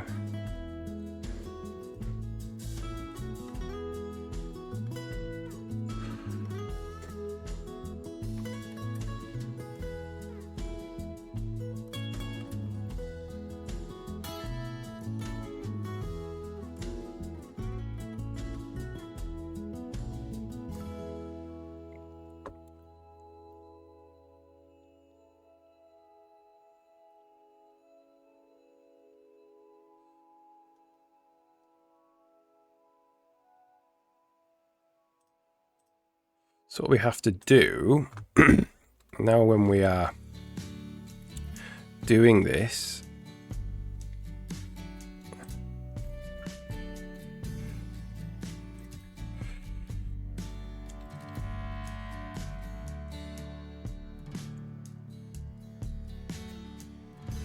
Moose Jaw, Saskatchewan, down a winding country road. All the quiet that you'd want is there. to swap it for all of them, which has the set, which we have the same name. Even we and snow geese fill the air, but there's a darkness underneath. So A small town's honest prey. Carrie Ann was born there. She was an orphaned only child. Her forest eyes and auburn hair would radiate from miles. so for auto They said that she the state was on in the states. prowl when her I'll just state in innocence was states. robbed. She hitched a ride to Edmonton with a trucker named Crow Pond. Sometimes the danger State, other state. outweighs the help of the secrets that a stranger. Yeah, other state. Though you've learned to hide Oh. well. She said, I've only come to leave Say S. S dot state name is not equal to state name. you just Continue. passing through. So tonight I'll ride This is S dot renderers. snow to hide from the memories that haunt me and the shimmering divide of the skeletons that lie on this golden countryside. Actually, do this here, and then this here. North in the oil rigs where the money flows like blood. Do that. There's a void that's wide and deep. It's more felt than understood. We can just say if they're equal, and we set the renderer to be that. And hiding through the days. They get hardened when you fight. So that'll just change all of the states Away. for all of the bags. She said, everywhere is different, and everywhere's the same. When you're just a dirty secret in a cheating man's game. I've only come to leave. Leaving's what I do. 'Cause when you got no place to be, you're just sort of passing through. So State name. through these empty cattle fields with this scratchy AM radio and the drone of spinning wheels. Player. Satan at my heels, and only a soul to steal.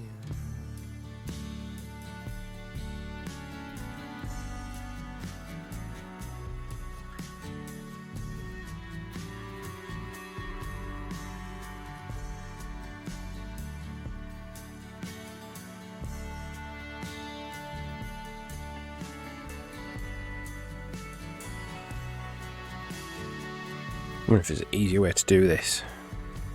Better way to do this.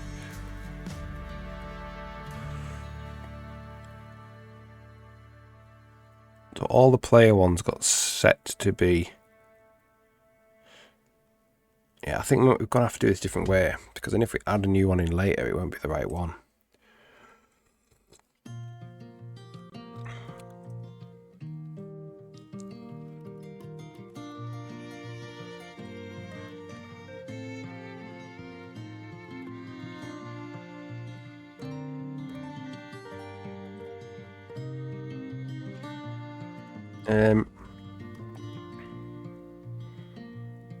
Don't follow in my footsteps, I'm lost.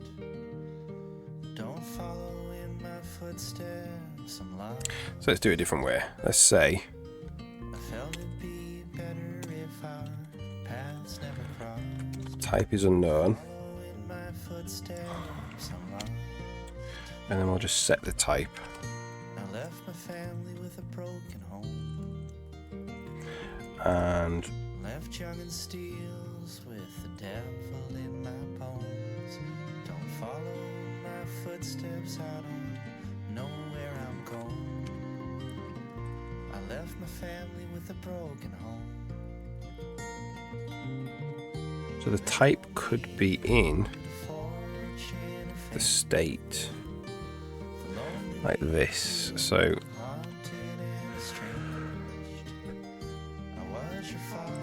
this could be switchable inventory type, the renderers are in here.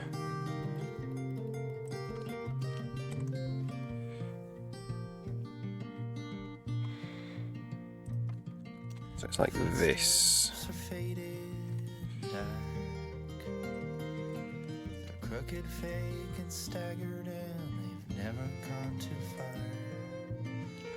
It seems your greatness was written in the stars. My footsteps are faded and dark. Don't stand where this withered ghost has stood. Through night shifts and dive bars and low-life neighborhoods. Don't follow. So this becomes Get you nowhere good. Don't stand where this withered ghost stood. self.states. I was young, just only 21, wild and free. My whole life Index of just begun. flag ID state name. To no one what's done If index equals self.states that I see count, I'll just count everyone. this.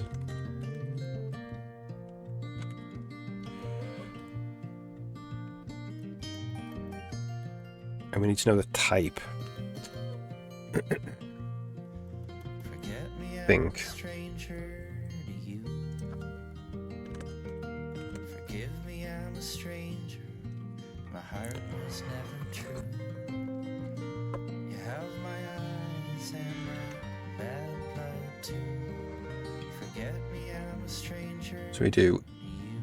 auto state is that. Follow in my footsteps. We do state Lost. type. Let's say if state Steps and type is equal to unknown I felt it'd be better if our paths never state dot type is equal to the type. We won't do the renderer, we won't set the renderer. Or do we put the renderer here? Solid rhythms, the brilliant melodies, the lonely leave you, senseless tragedy. We do this.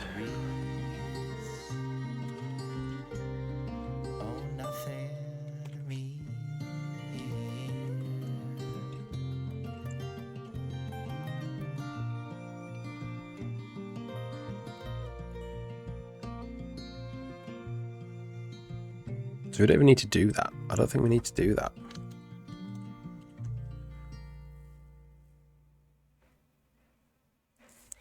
And I don't actually think we would need renderers either.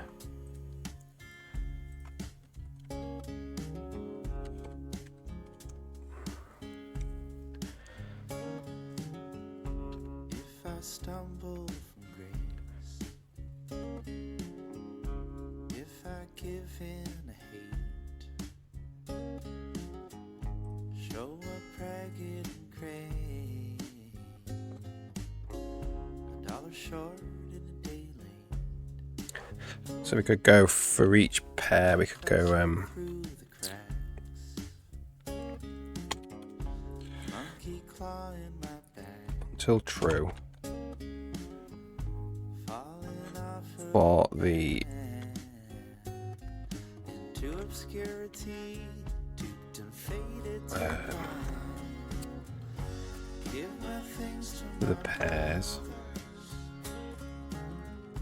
give my praise to my mother.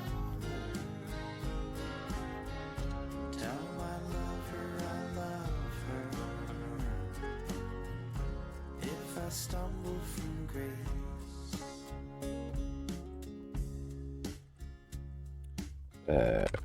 Using the pair is the wrap type of X. if I can't stop the mind, Type is the pair type. coldly lynching my thigh. Enum value is a pair enum value. Hunt down and We'll say if state.type is equal if my shadow to the enum value, before I do, this is the renderer. thrown to the wolves, madly hounded by trolls, We do that. whirling out of control. Please remember me warmly.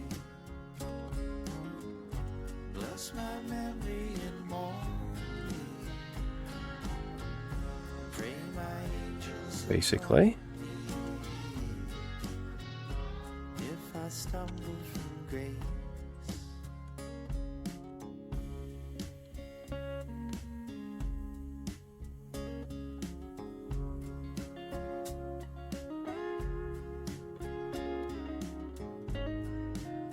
so this would be, there's no such thing as a chain index anymore.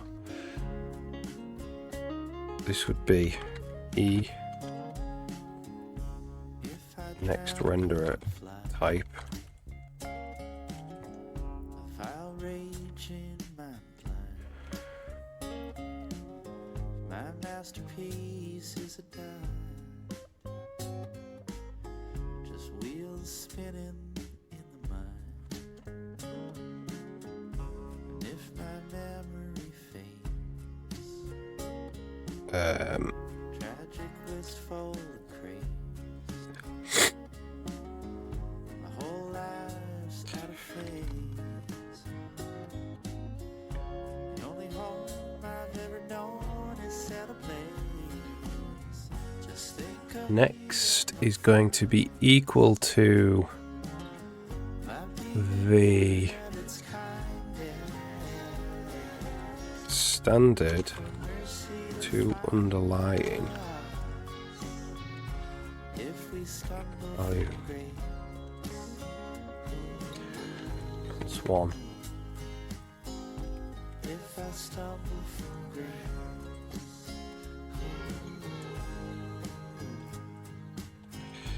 If I stumble from grace. next is greater than or equal to the enum count of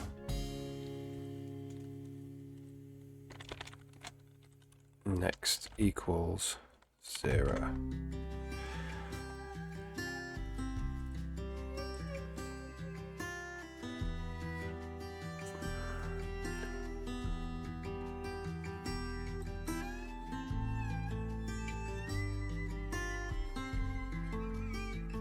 And then we would say the next render type They're sleeping is back equal to static cast Waves are closed, all the next. stores, humming pink neon signs, plastic diamonds from Basically, some they fallen behind from the day I can say if next render type is not equal to unknown, world gone by. Tearing cities on our pipes, then we just do state after dark. type is the next render type. Is there stark, dead eyes peering like a shark, bloodied hands, frail bones, hunched and aching, still they're going, but they don't know where they go. Am I invisible? So we could actually make this standard optional. Invisible passers by, they just turn a blind eye. Tune me out, let me lie on the page. And we say next render type value Soaked in rain, state type. lies. Do this. We're the same, I don't know why. I'm invisible to their eyes. That seems a lot nicer.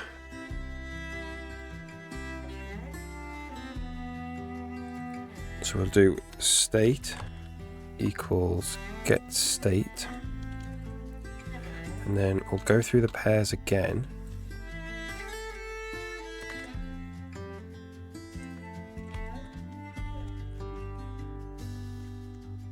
You brought this all, We'll just do renderer brought this tag all ID out yourself. raw Go blame canvas. no one else.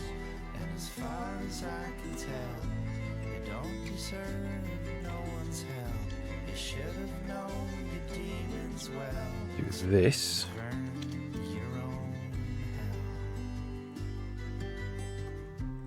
I was once right and pure, straight and running That's with the herd.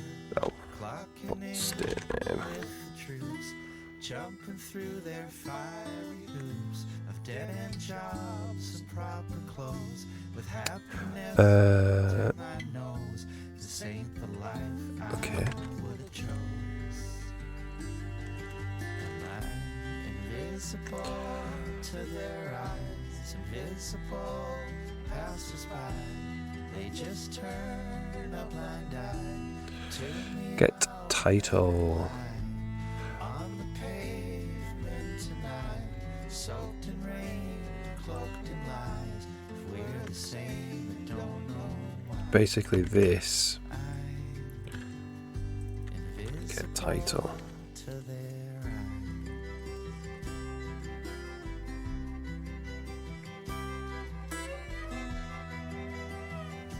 And that's return. Oh, it's not quite that because it's a fetch from style. So it's this. Ah.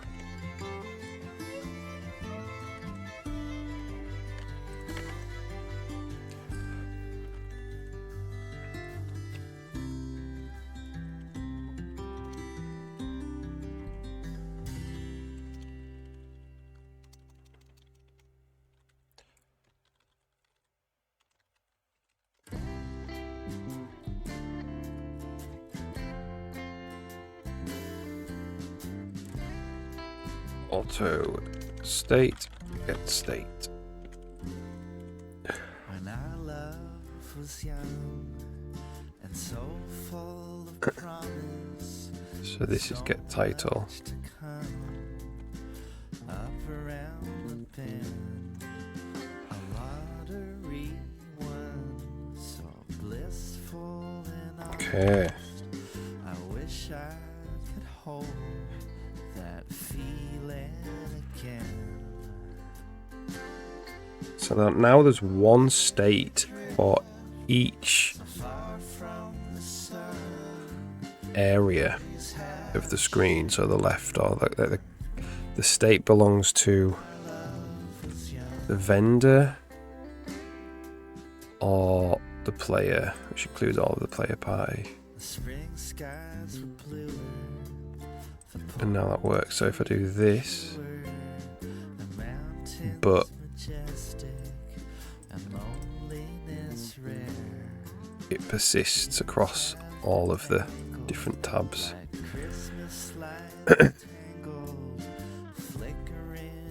Okay, so that doesn't quite work. That one works. That one does not.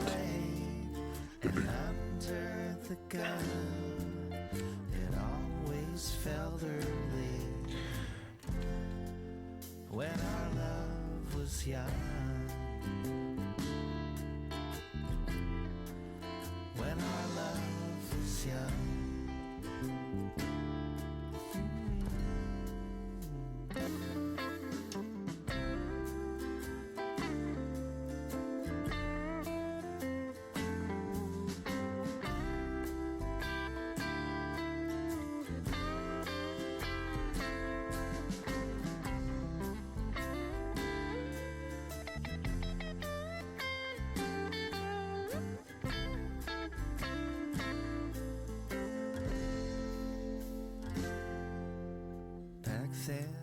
Oh, he's unknown. Not unknown. Is one.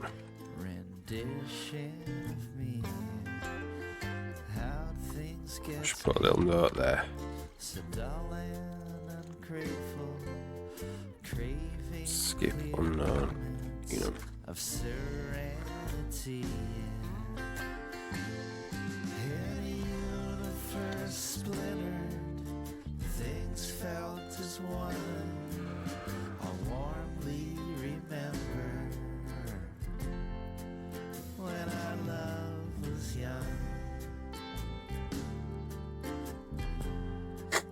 When our love was young. Pretty cool. When our love was young. So we have a little one frame before the have one frame before the toolbar kicks in. It's not before the scroll bar kicks in.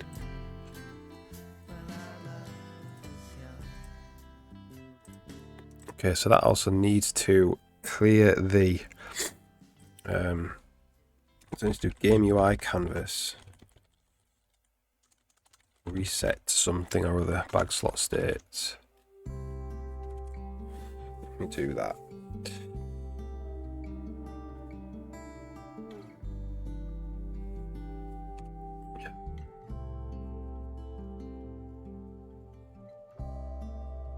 The highway's calling.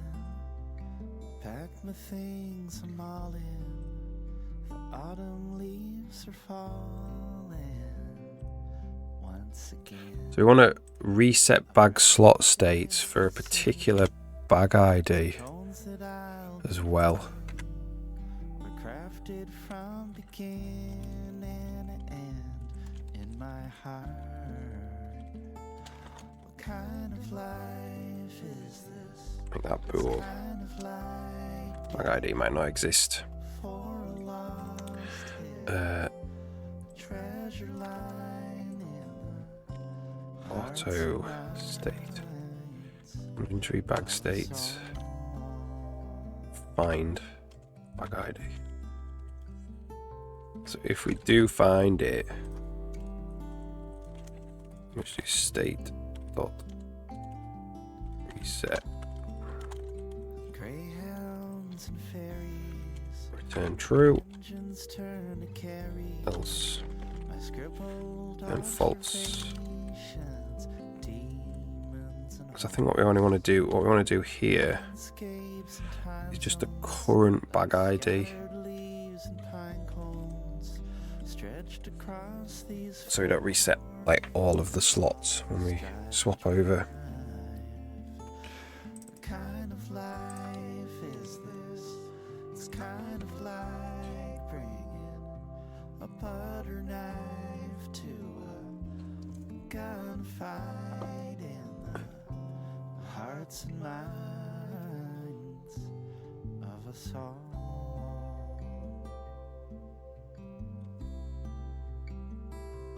If you do this, we put them both on like that, and if you toggle this, it was resetting those as well, so they were charging up, but it should just be this one.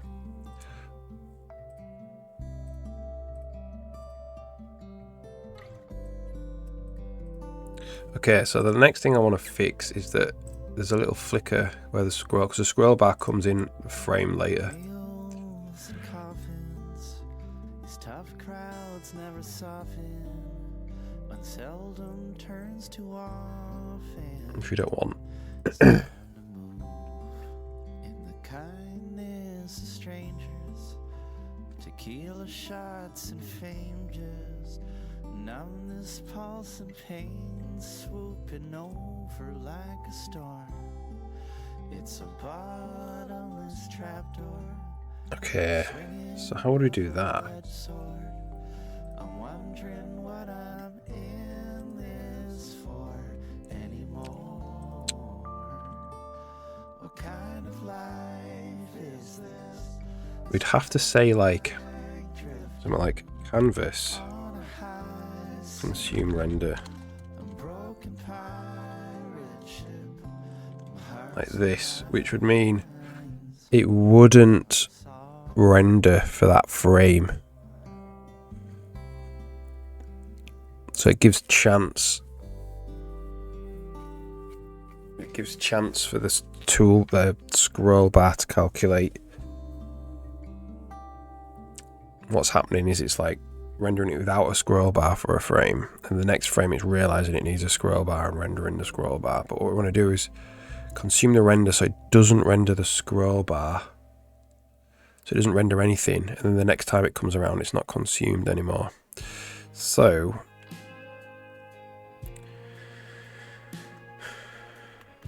let's figure out how to do that.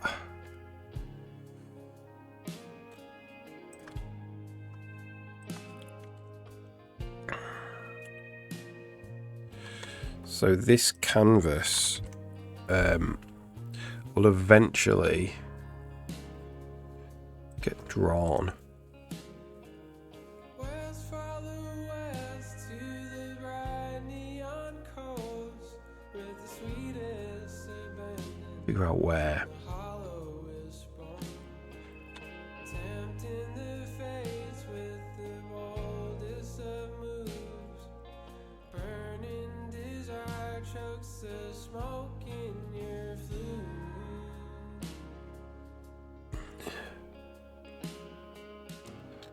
Oh, oh, the well has run dry, but you don't mind. Maybe this one that needs to consume its render. This canvas eventually gets drawn here. Carry This content canvas. the fall. Time is the creeper that buries us all. Follow the voice of the wild. It Which is a shame. and spoils the child that we lost. Have we lost? Have we lost ourselves?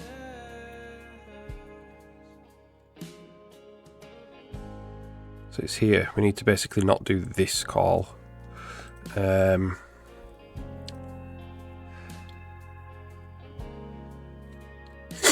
think the easiest way to do this is when we draw the title bar, we can return whether it was changed.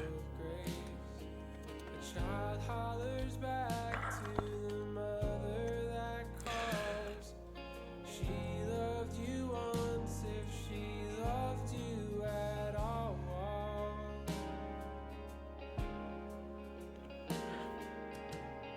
Oh, oh, the well has run dry, but you don't mind.